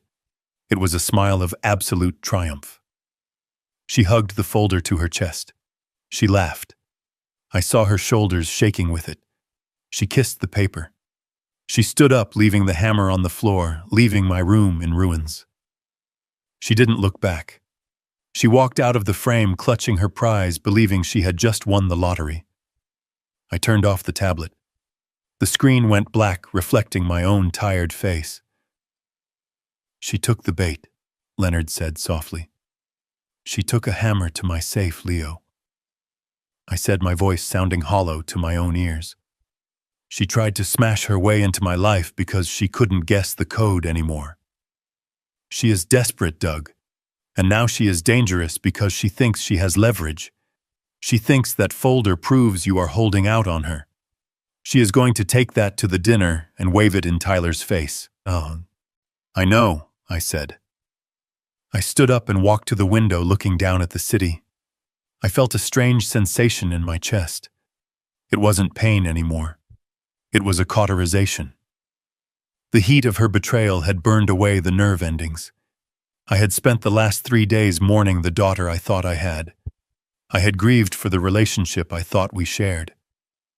But watching her swing that hammer, watching her loot my room without a shred of guilt or hesitation, it freed me. The daughter I loved didn't exist. She was a fiction I had written in my head to excuse her selfishness. The woman on that screen was a stranger, a predator, and you do not negotiate with predators. You trap them. "She thinks she found the money," I said, turning back to Leonard. "She thinks she found the solution to all her problems. She is going to walk into that restaurant tonight feeling invincible." "And the Donovans will believe her," Leonard added, "because they are drowning, and that folder is a life preserver." "Exactly." I buttoned my tuxedo jacket. "They will be drunk on relief. They will be arrogant. They will think they have me cornered." I looked at the Patek Philippe on my wrist. The second hand swept around the dial, steady and relentless. "It is time, Leo. Let's go finish this." "Are you okay, Doug?" Leonard asked, searching my face. "Seeing that it's not easy." "I'm fine." I lied. "I'm just a contractor, Leo. I spot the rot, I remove it, and then I rebuild. Tonight is demolition night." I walked out of the office, leaving the image of my destroyed bedroom behind me. I didn't care about the mess. I would clean it up later. Or better yet, I would sell the house as is. It didn't feel like home anymore anyway. It was just a crime scene now. And I was the witness who was about to testify. The air inside the private dining room of the Gilded Steer was thick with the scent of roasted prime rib and the cloying perfume of unearned victory. I stood in the doorway for a moment, my hand still on the brass handle, watching them before they saw me. It was a tableau of pure delusion. There were about 30 people in the room. Half of them were Tyler's so-called investors, men in shiny suits who laughed too loudly at jokes that were not funny. The other half were the Donovans and their entourage, looking like royalty in exile, holding court over a kingdom of ash. At the center of it all sat Madison and Tyler. They did not look like a couple on the brink of financial ruin. They looked intoxicated. Not with alcohol, though there were plenty of empty champagne bottles on the table, but with relief. The blue folder, the decoy I had planted in the floor safe, sat on the white tablecloth right next to the centerpiece of imported orchids. Madison kept touching it. She stroked the cover like it was a pet. To her, that folder was not just paper. It was a shield. It was the proof she needed to show the Donovans that she was not a fraud. It was the $52 million lie that she believed was true. I watched Tyler lean over and whisper something to his father, Marcus. The disgraced doctor nodded, his eyes locked on the blue folder with a hunger that was almost feral. They had swallowed the bait hook, line, and sinker. They thought I was a senile old miser hoarding a fortune that they had just liberated. They thought I was walking into this room to surrender. I stepped fully into the light. Tyler was the first to spot me. He stood up, his chair scraping loudly against the hardwood floor. A silence rippled through the room, starting at the head table and spreading outward until the only sound was the clinking of silverware from a waiter in the corner. Tyler smiled. It was the smile of a shark that thinks it has cornered a seal. He buttoned his jacket and walked around the table to meet me. He did not look angry anymore. He looked magnanimous. He looked like a man who had already spent the money in his head. "Douglas," he boomed, his voice projecting to the back of the room. "We were not sure you would make it. We thought perhaps you had forgotten." The guests chuckled nervously. Tyler was playing to the crowd, setting the narrative. He was painting me as the confused elderly relative, the burden they were graciously tolerating. I looked at him. I looked at the sweat beading on his upper lip, despite the air conditioning. "I never forget an appointment, Tyler," I said, my voice level, "especially when it involves my family." Madison stood up then. She walked toward me, clutching the blue folder to her chest. She looked beautiful in her white rehearsal dress, but her eyes were hard. She stopped a foot away from me. She smelled of expensive wine and fear. "I am glad you came, Dad," she said, loud enough for the Donovans to hear. "I am glad you decided to do the right thing. We know you have been struggling lately. We know you have been confused about the assets. But we are here to help you." She was doubling down on the dementia narrative. She was telling this room full of strangers that I was mentally incompetent, so that when she took control of the money, it would look like an act of mercy, not theft. It was a brilliant strategy if it were based on anything other than a fabrication. I looked past her to Marcus and Sylvia Donovan. They were watching me with intense scrutiny. Sylvia adjusted a diamond necklace that I knew from Leonard's report was likely paste or leased. She gave me a tight, condescending smile. She thought she was looking at an oil baron who had lost his marbles. She thought she was looking at her retirement plan. Madison leaned in close, dropping her voice to a hiss so only I could hear. "We found the trust documents, Dad. We know about the 50 million. We know you need a guardian to access it. Don't make a scene. Just sign the papers Tyler has, and we will take care of you. We won't put you in a home. We will build you a suite in the new house. Just sign." She really believed it. She believed the lie so completely that she was offering me a guest room in a mansion she couldn't afford, paid for with money I didn't have. I looked at her and I felt nothing. The anger was gone. The sadness was gone. There was only the cold calculation of the demolition expert checking the charges one last time. "Is that what you think this is, Madison?" I asked quietly. "A negotiation?" "It is an intervention," she whispered. "You are not well. You are hoarding wealth while your family suffers. That isn't you. That is the sickness talking. We are just doing what is best for the estate." She stepped back and turned to the room, her face transforming into a mask of loving concern. "Everyone please welcome my father, Douglas Hartman. He has had a difficult time with his health recently, but he wanted to be here to give his blessing." There was a scattering of polite applause. Tyler clapped the loudest.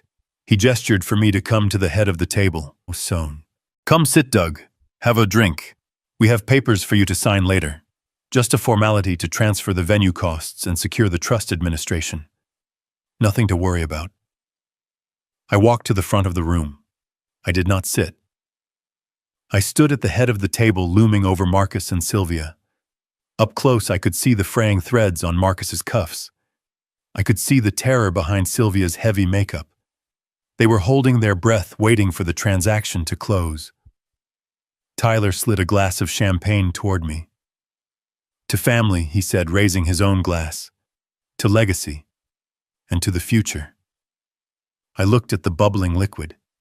It looked expensive. It probably cost more than the hourly wage of the men who poured the foundation for this building. I picked up the glass. The room went silent again, anticipating a toast. I looked at Madison. She was smiling, nodding, encouraging me to play my part in her play.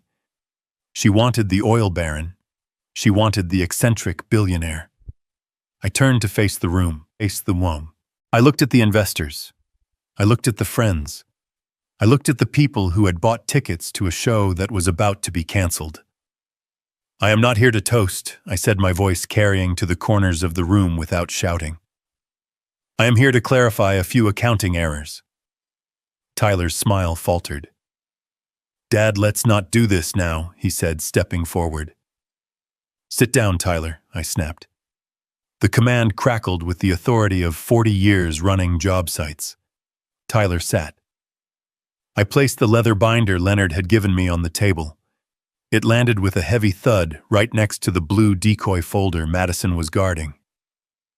You seem to be under the impression that you are attending a wedding rehearsal, I continued.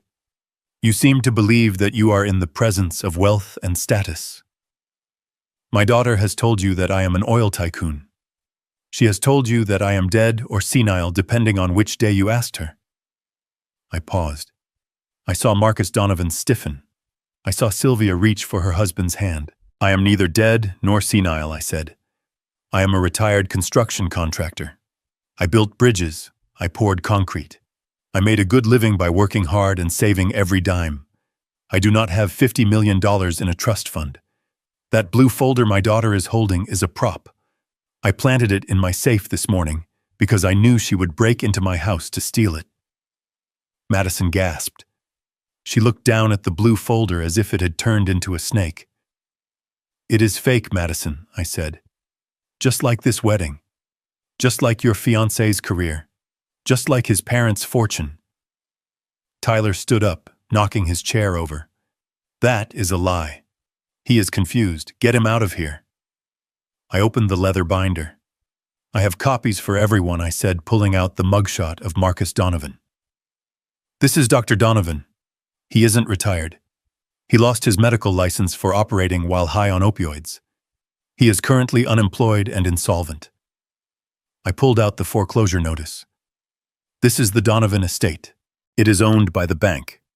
They are being evicted in 12 days. I pulled out the IRS audit letter. This is Sylvia Donovan's charity. It is currently under federal investigation for fraud. I threw the papers onto the table. They scattered across the white linen, sliding over the untouched appetizers.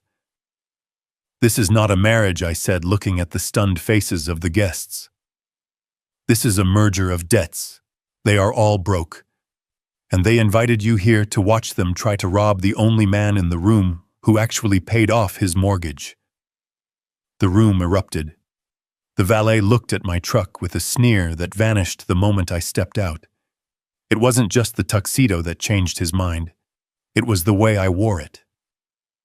I didn't look like a man going to a costume party. I looked like a man who owned the block. The Tom Ford suit was midnight blue, so dark it swallowed the light under the street lamps. It was cut from Italian wool that felt like water against my skin, and it fit differently than my work clothes. My canvas jackets and denim jeans were armor against the elements, designed to take a beating. This suit was a weapon designed to deliver one. It squared my shoulders and lengthened my spine. It didn't restrict my movement. It amplified it. When I buttoned the jacket, I felt a click in my psyche, like a safety being disengaged on a rifle. I adjusted the cuffs. The Patek Philippe watch on my left wrist caught the light. It was a heavy piece of machinery, silent and precise, worth more than the down payment on the house Madison was trying to steal. I had never worn it in front of her. I had kept it in a safety deposit box, not because I was afraid of losing it, but because I didn't want her to love me for the gold on my wrist. I wanted her to love the calluses on my hands. That was a mistake. I see that now.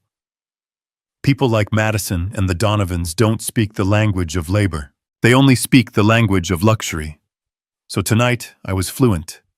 Leonard walked beside me, carrying the leather binder. He wore a gray suit that looked like it had seen a few courtrooms, but he walked with the same predatory grace I felt.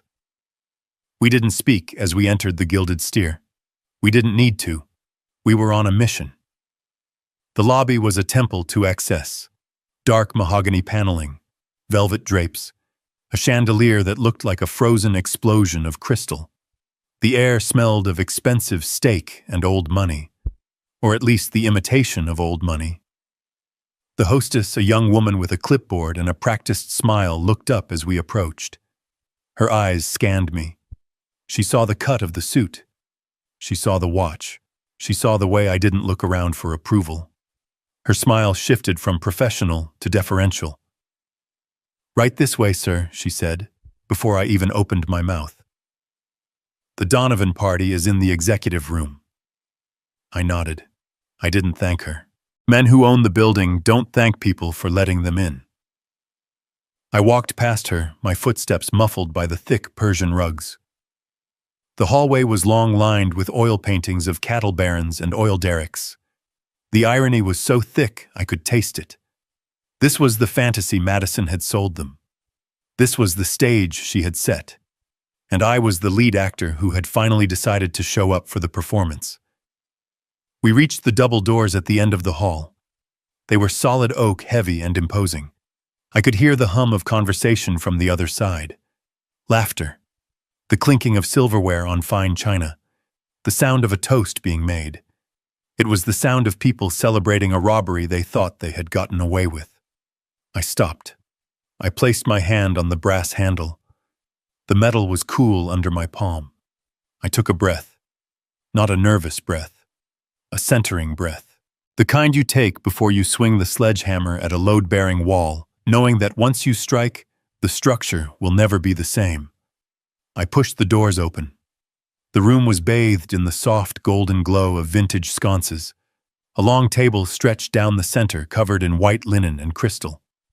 There were about 30 people seated. Men in shiny suits that looked expensive from a distance but cheap up close. Women with hair sprayed into helmets of blonde and jewelry that sparkled too aggressively. It was a gathering of peacocks. At the head of the table sat Madison and Tyler. They were holding hands. Madison was laughing at something Marcus Donovan was saying. She looked radiant. She looked relieved. The blue decoy folder was sitting right there on the table next to her wine glass. Her shield, her proof. I stepped into the room. Leonard followed, closing the doors behind us with a heavy thud that cut through the ambient noise like a thunderclap. The silence didn't happen all at once. It spread like a wave. First, the people near the door stopped talking. They turned to look. They saw a tall, broad-shouldered man in a tuxedo that cost $5,000 standing with the stillness of a statue. They didn't know who I was, but they knew I wasn't the waiter. Then the silence reached the middle of the table. Tyler's mother, Sylvia, looked up. Her eyes went wide. She nudged Marcus. The disgraced doctor turned his glass of scotch halfway to his mouth. He froze. He looked at me with the confused squint of a man trying to reconcile a rumor with reality. He was expecting a ghost or a senile invalid. Instead, he was looking at a man who looked like he could buy the restaurant and fire the staff just for sport. Finally, the silence reached the head of the table. Madison turned. Her smile died. It didn't fade, it vanished instantly, replaced by a look of absolute primal shock. Her face went the color of the tablecloth. Her mouth opened, but no sound came out. She looked from me to the blue folder, then back to me. Her brain was misfiring. She couldn't process the data. This was the father she had erased. This was the construction worker she was ashamed of. But I didn't look like him. I looked like the lie she had told. I looked like the oil baron. Tyler stood up halfway, his chair scraping against the floor. He looked like a child who had been caught playing with his father's gun. He stared at my suit. He stared at the way I held myself. He had called me a dirt digger this morning. He had mocked my home. Now he was looking at a man who radiated more power in his silence than Tyler had in his entire life. The room was so quiet I could hear the ice melting in the champagne buckets. I didn't speak immediately. I let them look. I let them soak it in. I wanted them to see every thread of the Italian wool. I wanted them to see the polish on my shoes. I wanted them to see that the man they had dismissed as a rugged relic was actually a fortress they had failed to breach. I walked toward the table. My gait was slow measured. Every step was a statement. I walked past the investors in their polyester blends. I walked past the socialites with their leased handbags. I felt their eyes on me. They were judging me, but not in the way Madison feared. They were intimidated. They smelled money. They smelled authority. And in their world, those were the only two things that mattered. I stopped at the foot of the table directly opposite Madison and the Donovans. The distance between us was 20 feet of white linen and expensive flowers, but it felt like a canyon. Marcus Donovan was the first to recover, or at least attempt to. He stood up, buttoning his jacket with shaking fingers. He put on his best country club smile, the one he used to charm patients before he botched their surgeries. "I don't believe we have been introduced," he said, his voice smooth but thin.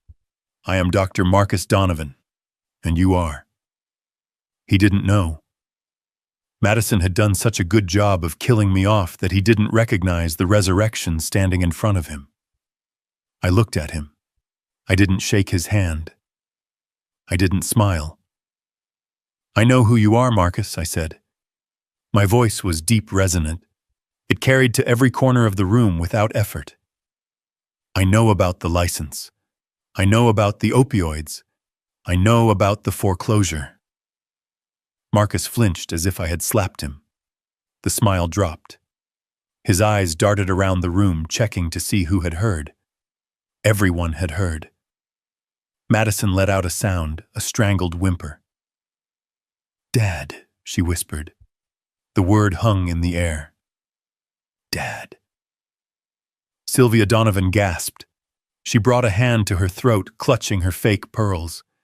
She looked from Madison to me, then back to Madison. The realization hit her. This was the father, the dead father, the oil baron.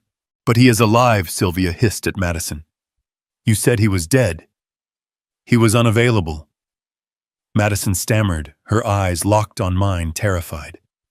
"He was away." I looked at my daughter. She looked small. She looked like a little girl playing dress-up in her mother's clothes. But I felt no pity.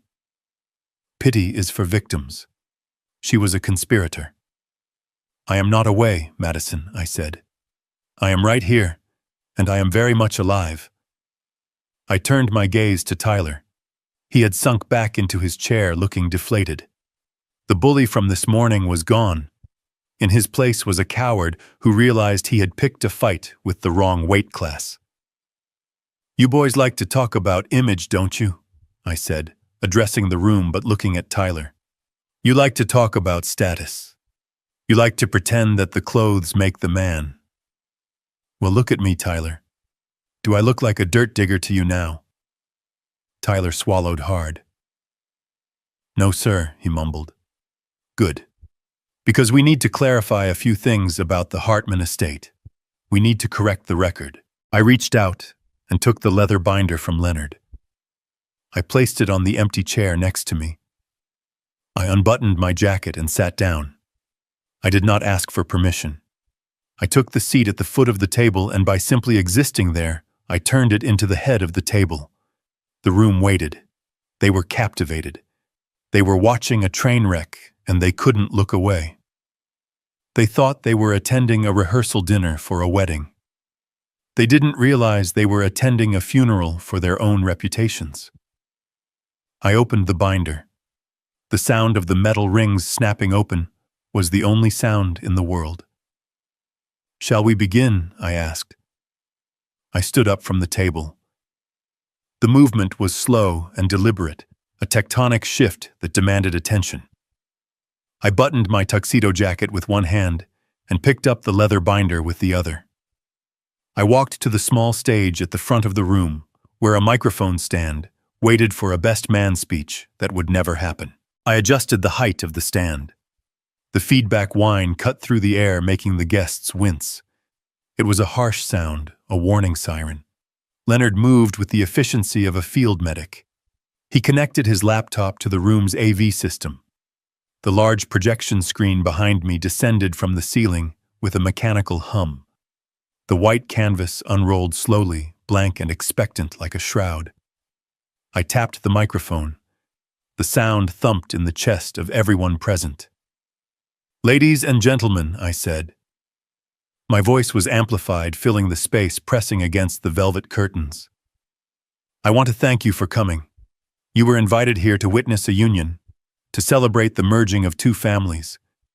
But before we proceed with the festivities, I think it is important that we review the assets. In my line of work, you never pour concrete until you have tested the soil. And this soil is toxic." I nodded to Leonard. He hit a key. The screen behind me lit up. It was not a slideshow of childhood photos. It was not a montage of the happy couple. It was a screenshot of a text message. It was 10 feet tall. The letters were crisp and black against the white background. It was the message Madison had sent me 3 days ago. "Do not come to my wedding. You are no longer my family. I told them you passed away." A gasp rippled through the room. It was a physical sound, a sucking of oxygen. I saw a woman in pearls cover her mouth. I saw the investors exchange nervous glances. Madison stood up. Her chair fell backward, crashing to the floor. "Turn it off!" she screamed, her voice shrill and terrified. "Turn it off right now!" I ignored her. I looked at the guests. "My daughter told you I was dead," I said calmly. "She told you I was an oil baron. She told you whatever she needed to tell you to get into this room. But the truth is simpler. She was ashamed. She was ashamed that her money came from sweat and dirt and calloused hands. She wanted the check, but she didn't want the man who signed it." I looked at Madison. She was trembling, clutching the edge of the table, her knuckles white. She looked at Tyler for help, but Tyler was staring at the screen, paralyzed. Leonard hit the next key. The screen changed. Now it displayed a spreadsheet. It was a detailed, itemized list of credit card statements from the supplementary card I had given Madison. "This is the cost of the image," I said, pointing to the screen. "In the last 3 years, my daughter has spent $150,000 of my money. Not on rent, not on tuition, on handbags, on shoes, on trips to Cabo, on the appearance of wealth." I read the entries aloud, my voice monotone like a judge reading a verdict. $3,000 at Louis Vuitton. $5,000 at the Ritz-Carlton. $2,000 for a bottle service table at a club in Miami. I turned to the Donovans. Sylvia was pale, her makeup standing out like a mask on her gray skin. "You thought she was an heiress," I said. "You thought she had a trust fund. She does not. She has a father who worked 18-hour days to give her a safety net, and she used it to build a hammock. She has 0 assets. She has 0 savings. She is drowning in debt that I have been paying off in secret for years." Madison was crying now. Not the pretty crying of a victim, but the ugly sobbing of someone who has been stripped naked in public. "Dad, please stop," she wailed. "Everyone is looking." "Let them look," I roared, my voice cracking with the force of my anger. "Let them see. You wanted to be the center of attention, Madison. You wanted to be the star. Well, you are on stage now. Take a bow." Tyler jumped up. "This is slander," he shouted, pointing a shaking finger at me. "You are a bitter old man trying to ruin us. I will sue you for everything you have." I laughed. It was a cold, dry sound. "Sue me with what money, Tyler?" I asked. I nodded to Leonard. The screen changed again. This time it showed a series of legal documents, bankruptcy filings, gambling debt collections, a credit report that was more red than black. "This is your entrepreneur," I said to the room. "This is the tech visionary. Tyler Donovan has filed for bankruptcy twice in the last 5 years. He currently owes $80,000 to a sports book in Las Vegas. He has no startup, He has no patents. He has a leased car and a suit he bought on a credit card that is maxed out. I looked at Madison. She had stopped crying. She was staring at the screen, her eyes wide with horror. She looked at the numbers. She looked at the dates. She looked at Tyler. "You said you sold your company," she whispered. "You said you had millions in escrow." Tyler turned on her, his face twisted with panic. "He is lying, Madison. He forged these. He is trying to break us up. I forged nothing I said. These are public records, Tyler. Anyone with an internet connection and $50 can find them." "You didn't look because you didn't want to know. You were too busy spending the money you thought I had." I stepped off the stage and walked toward the table. I walked until I was standing right in front of Marcus and Sylvia. They were huddled together like rats on a sinking ship. "And now for the main event," I said softly. "The pillars of the community. The elite." Leonard hit the final key. The screen filled with the mugshot of Dr. Marcus Donovan. It was unflattering. His hair was messy, his eyes glazed. Below it was the text of the medical board's decision to revoke his license for opioid abuse and gross negligence. Next to it was the foreclosure notice for the Beverly Hills mansion, stamped with a bright red eviction date that was 12 days away. And finally, the IRS audit letter regarding Sylvia's charity foundation. The room was silent. Deadly silent. The kind of silence that comes after a bomb goes off, but before the screaming starts. The investors at the other tables stood up. They were looking at Marcus with expressions of pure fury. They realized in that moment that their investments were gone, that the man they trusted was a fraud. "Marcus Donovan is not retired," I said, my voice ringing in the stillness. "He is disgraced. He is unemployed. He is broke. And Sylvia Donovan is not a philanthropist. She is a thief who is stealing money from orphans to pay for her facelifts." I leaned over the table, placing my hands on the white linen. I looked Sylvia in the eye. "You didn't want my daughter because you loved her," I said. "You wanted her because you thought she was a bailout. You thought my imaginary oil money would save your house. You thought you could use her to pay your debts." Sylvia began to shake. Her facade cracked. The socialite vanished, and beneath was just a scared, desperate woman who had run out of road. We didn't," she stammered. "You did. I cut her off. You conned her, she conned you, and Tyler conned everyone. It is a perfect circle of lies." I stood up straight and buttoned my jacket. I felt light. I felt clean. The weight of the secret was gone. I looked at Madison one last time. She was sitting in the wreckage of her fantasy. She looked at Tyler, who was looking at the floor. She looked at his parents, who were looking at each other with hatred. She looked at the guests, who were looking at their phones, presumably canceling their checks. Then she looked at me. "Dad," she said, her voice small and broken. "Dad, I didn't know. I know you didn't," I said. "Because you never asked. You never looked past the truck, Madison. You never looked past the flannel. You saw what you wanted to see, and now you see the truth." I gestured to the room. "This is your wedding, Madison. These are your people. This is the life you chose. You wanted elite. You wanted status. Well, here it is. It is bankrupt. It is fraudulent. And it is all yours." I turned to Leonard. "We are done here, Leo." We walked toward the door. The silence held for 3 seconds. Then the chaos began. I heard a glass break. I heard Marcus Donovan shouting at Sylvia. I heard Tyler screaming at Madison. I heard the investors demanding answers. I didn't look back. I pushed the heavy oak doors open and stepped out into the hallway. The air in the corridor was cool and quiet. The framed photos of oil barons looked down at me. I winked at one of them. We walked to the lobby. The hostess smiled at us, oblivious to the carnage in the back room. "Have a good night, sir," she said. I will, I said. I really will. We walked out to the valet stand. My truck was waiting there, shiny and solid amidst the sea of luxury cars. I tipped the valet $100. He looked at it, then at me, then at the truck. Nice tux, boss, he said.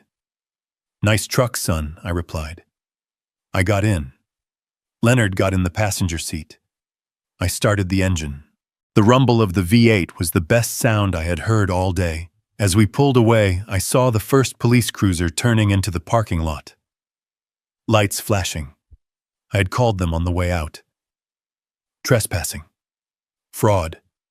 Breach of peace.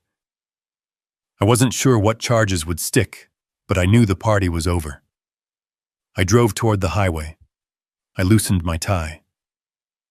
How do you feel? Doug Leonard asked quietly. I feel like I just demolished a condemned building, Leo, I said. It is a mess right now, but at least it won't fall on anyone else. I merged onto the interstate. The city lights faded in the rearview mirror. I was 73 years old. I had no wife. I had no daughter. I had no house full of memories because I was going to sell it tomorrow. But I had a full tank of gas. I had $4.5 million. And for the first time in a long time, I had the truth. And that was enough. That was more than enough.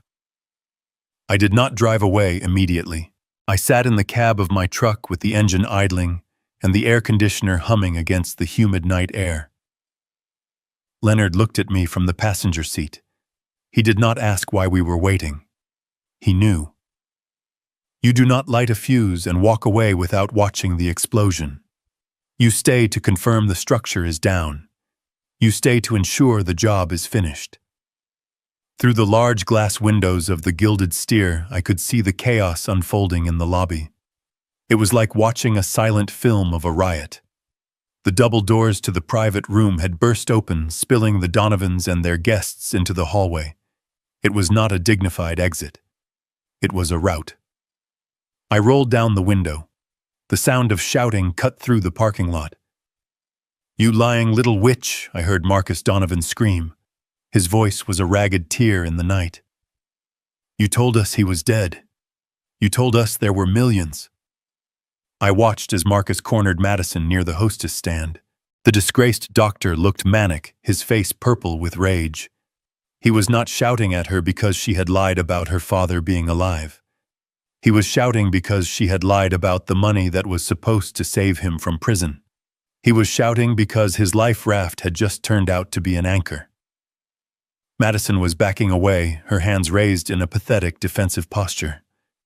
She was crying, but no one was comforting her.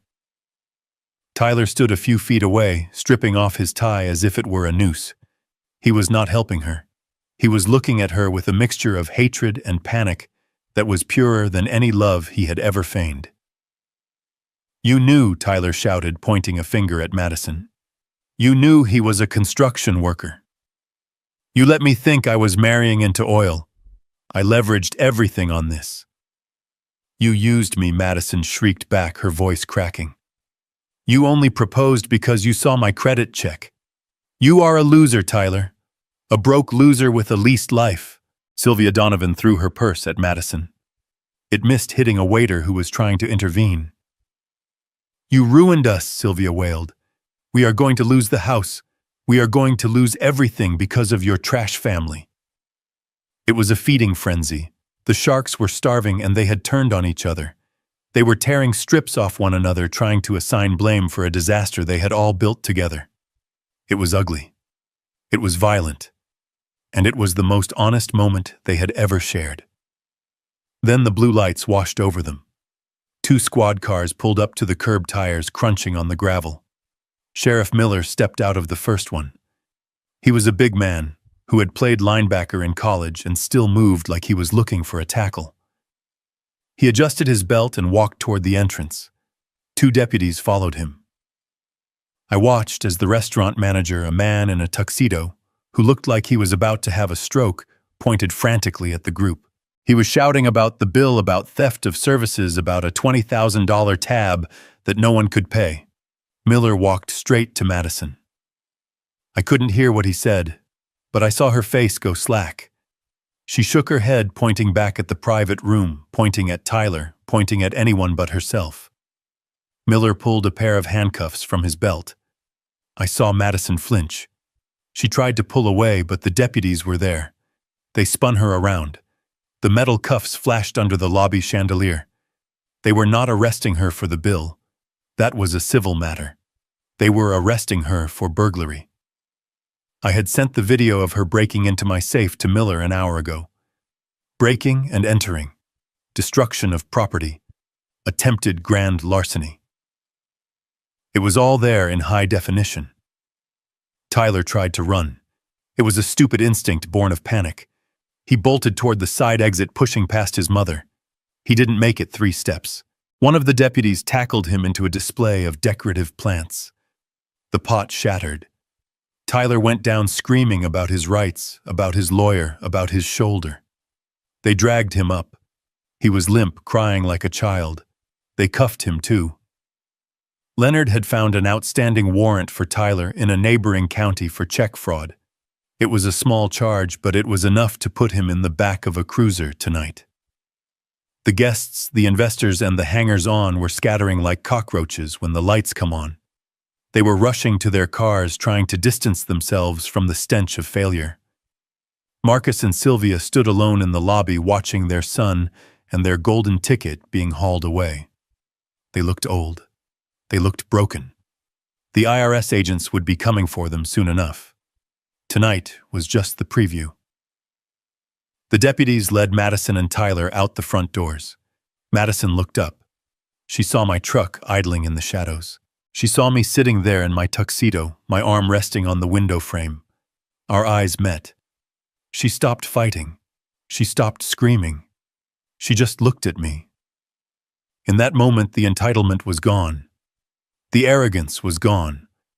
There was only the stark realization that she had gambled her father's love for a chance at a stranger's money, and she had lost both. She mouthed the word Dad. I didn't respond. I didn't nod. I simply rolled up the window. The tinted glass slid shut, cutting off the connection, sealing me inside my own space. I put the truck in gear. Leonard looked at me. Is it done? He asked. It is done, I said. I pulled out of the parking lot, driving past the police cars, past the weeping Donovans, past the wreckage of the rehearsal dinner. I didn't speed. I drove with the steady calm of a man who has finished a long, hard job and is finally going home to rest. The bridge was burned, the dust was settling, and the road ahead was wide open. The morning after the arrests, I did not sleep in. I woke up at 5 o'clock out of habit, the sun just beginning to bleed through the blinds of a bedroom that felt like a stranger's. The house was quiet, but it wasn't a peaceful quiet.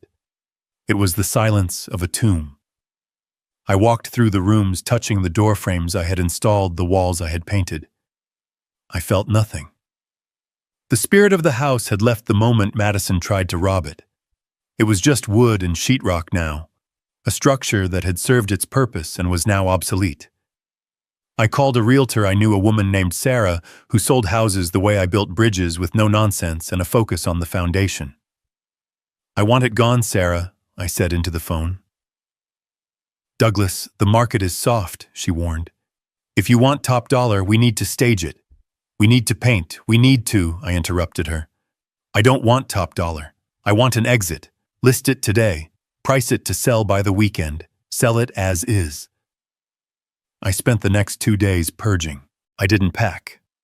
I threw away. I rented a dumpster and filled it with the debris of a life that no longer fit. The velvet recliner Tyler had mocked went in first. The dining table where we had eaten silent, tense Thanksgiving dinners followed. I went into the attic and found boxes of Madison's childhood things. Old report cards. Participation trophies. A stuffed bear I had won for her at a county fair. I held the bear for a long moment, remembering the way she had squealed when I handed it to her. Then I tossed it into the dumpster. That little girl didn't exist anymore. Keeping her toys felt like keeping a shrine to a ghost. I kept very little. My tools, my books, a few framed photos of my late wife. I packed them into 3 plastic bins. That was it. 73 years of life distilled down to the essentials. On the 3rd day, Sarah brought me an offer. It was from a young couple, a mechanic and a nurse who were expecting their first child. They didn't have much money, but they had steady jobs, and they looked at the solid oak floors with appreciation, not disdain. I accepted the offer. I signed the papers on the kitchen counter. When I handed the keys to the young mechanic, he shook my hand with a grip that was firm and calloused. "I will take care of it, sir," he said. "I know you will, son," I replied. "It is a good house. It just needs a new family." With the check from the house sale deposited into my account alongside the millions Madison had tried to steal, I had one more stop to make before I left town. I drove to the local vocational college, the place where I had learned to weld 50 years ago. I walked into the dean's office in my work boots and flannel shirt. "I want to start a scholarship," I said. The dean looked surprised. "That is very generous, Mr. Hartman. What are the criteria?" "It is for the kids who want to build things," I said. "For the ones who aren't afraid of dirt. For the ones who know that a hard day's work is its own reward. And I want a clause. If they ever lie about who they are or where they came from, they lose the money." I wrote a check for $250,000. It felt better than writing a check for a wedding venue. It felt like planting seeds in fertile ground instead of throwing cash into a fire. Then I drove to the RV dealership on the edge of the highway. I had driven past it 1,000 times over the years, looking at the gleaming metal beasts and dreaming of a day when I wouldn't have a schedule. That day was today. I didn't browse. I knew what I wanted. I walked straight to the back of the lot to the custom line. I pointed at a 45-foot Class A motorhome. It was a masterpiece of engineering. A diesel pusher with a chassis that could handle mountain passes and an interior that was nicer than the Ritz-Carlton. It had marble countertops, heated floors, and a king-sized bed. It was a fortress on wheels. "I will take it," I told the salesman. "We can arrange financing," he offered, eyeing my truck. I pulled out my phone and opened my banking app. "I will wire the funds," I said. "I want to drive it off the lot in an hour." An hour later, I was sitting in the driver's seat. The engine rumbled beneath me, a deep, powerful vibration that felt like freedom. I transferred my 3 bins of belongings into the storage bays. I locked my truck and left it there with the title on the seat and a note for the salesman to sell it or scrap it. I didn't need it anymore. I sat in the captain's chair and looked at the dashboard. It was lit up like a cockpit. I adjusted the mirrors. I checked the fuel gauge. Full. I entered a destination into the GPS.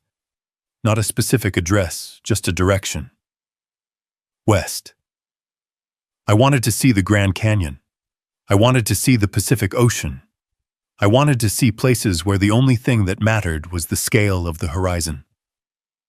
I released the parking brake. The massive vehicle hissed and began to roll forward. I pulled out onto the highway, merging into the traffic. I was 73 years old. I was homeless. I was childless. And I had never felt lighter in my life. The rearview mirror showed the town receding into the distance, a cluster of buildings and memories that were getting smaller by the second. I didn't look back for long. I turned my eyes to the road ahead. The asphalt was gray and endless, and it belonged to me. The asphalt of Route 66 stretched out ahead of me like a black ribbon cutting through the Arizona desert.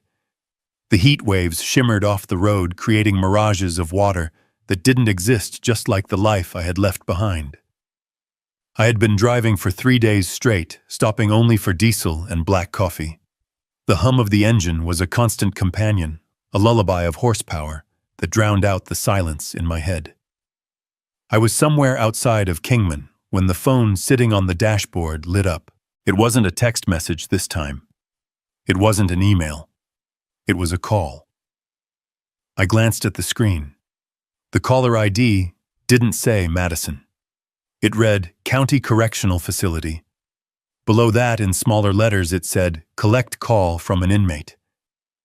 I stared at the words. I took my foot off the accelerator, letting the massive RV coast for a moment. I could imagine her on the other end. She would be wearing an orange jumpsuit that didn't fit, huddled in a common room, smelling of bleach and despair. She would be crying. She would be begging. She would be promising to change just like she had promised when she was 16 and wrecked my car. She would want bail. She would want a lawyer. She would want her father back, not because she missed him, but because she needed him.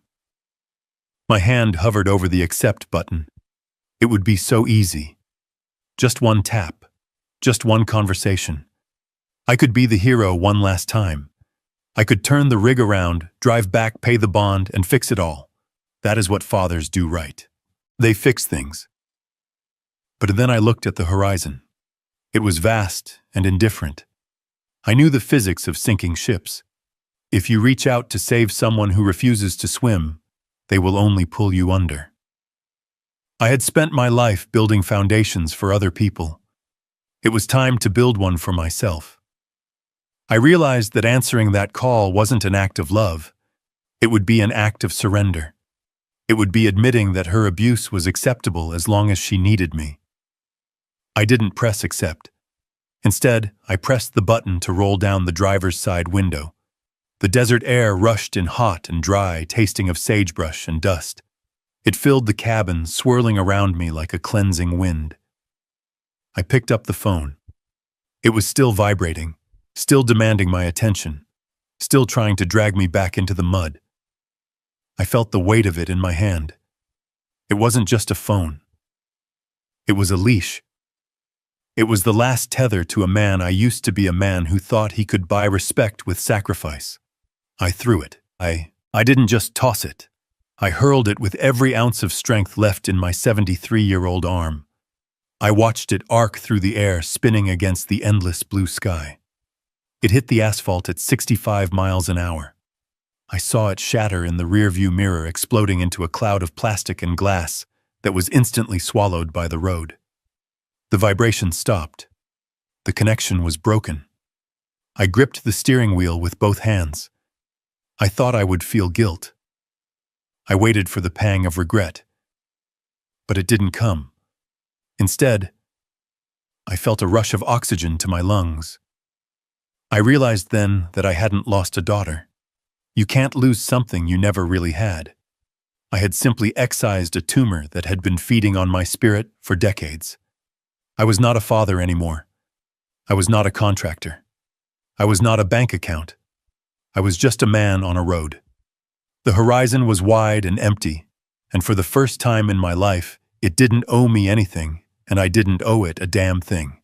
I turned up the radio. The sound of classic rock filled the cabin, drowning out the wind. I pressed the accelerator. The RV surged forward, eating up the miles, leaving the wreckage in the dust where it belonged. I didn't look in the mirror again. I looked forward. I was finally free. Blood makes you related, but loyalty makes you family. I spent 40 years trying to build a life for my daughter, thinking that my sweat and sacrifice were the currency of love. I was wrong. You cannot build a sturdy home on a foundation of lies, and no amount of money can buy character for someone who has none. I realized that walking away was not an act of cruelty. It was an act of self-preservation. Sometimes the hardest bridge to cross is the one that leads you away from the people you love but who do not know how to love you back. True freedom is not about having millions in the bank. It is about realizing you are enough just as you are without having to pay for a seat at your own table. If you enjoyed this story of justice, please like this video and subscribe to the channel for more. Tell me in the comments, would you have answered that final call from jail?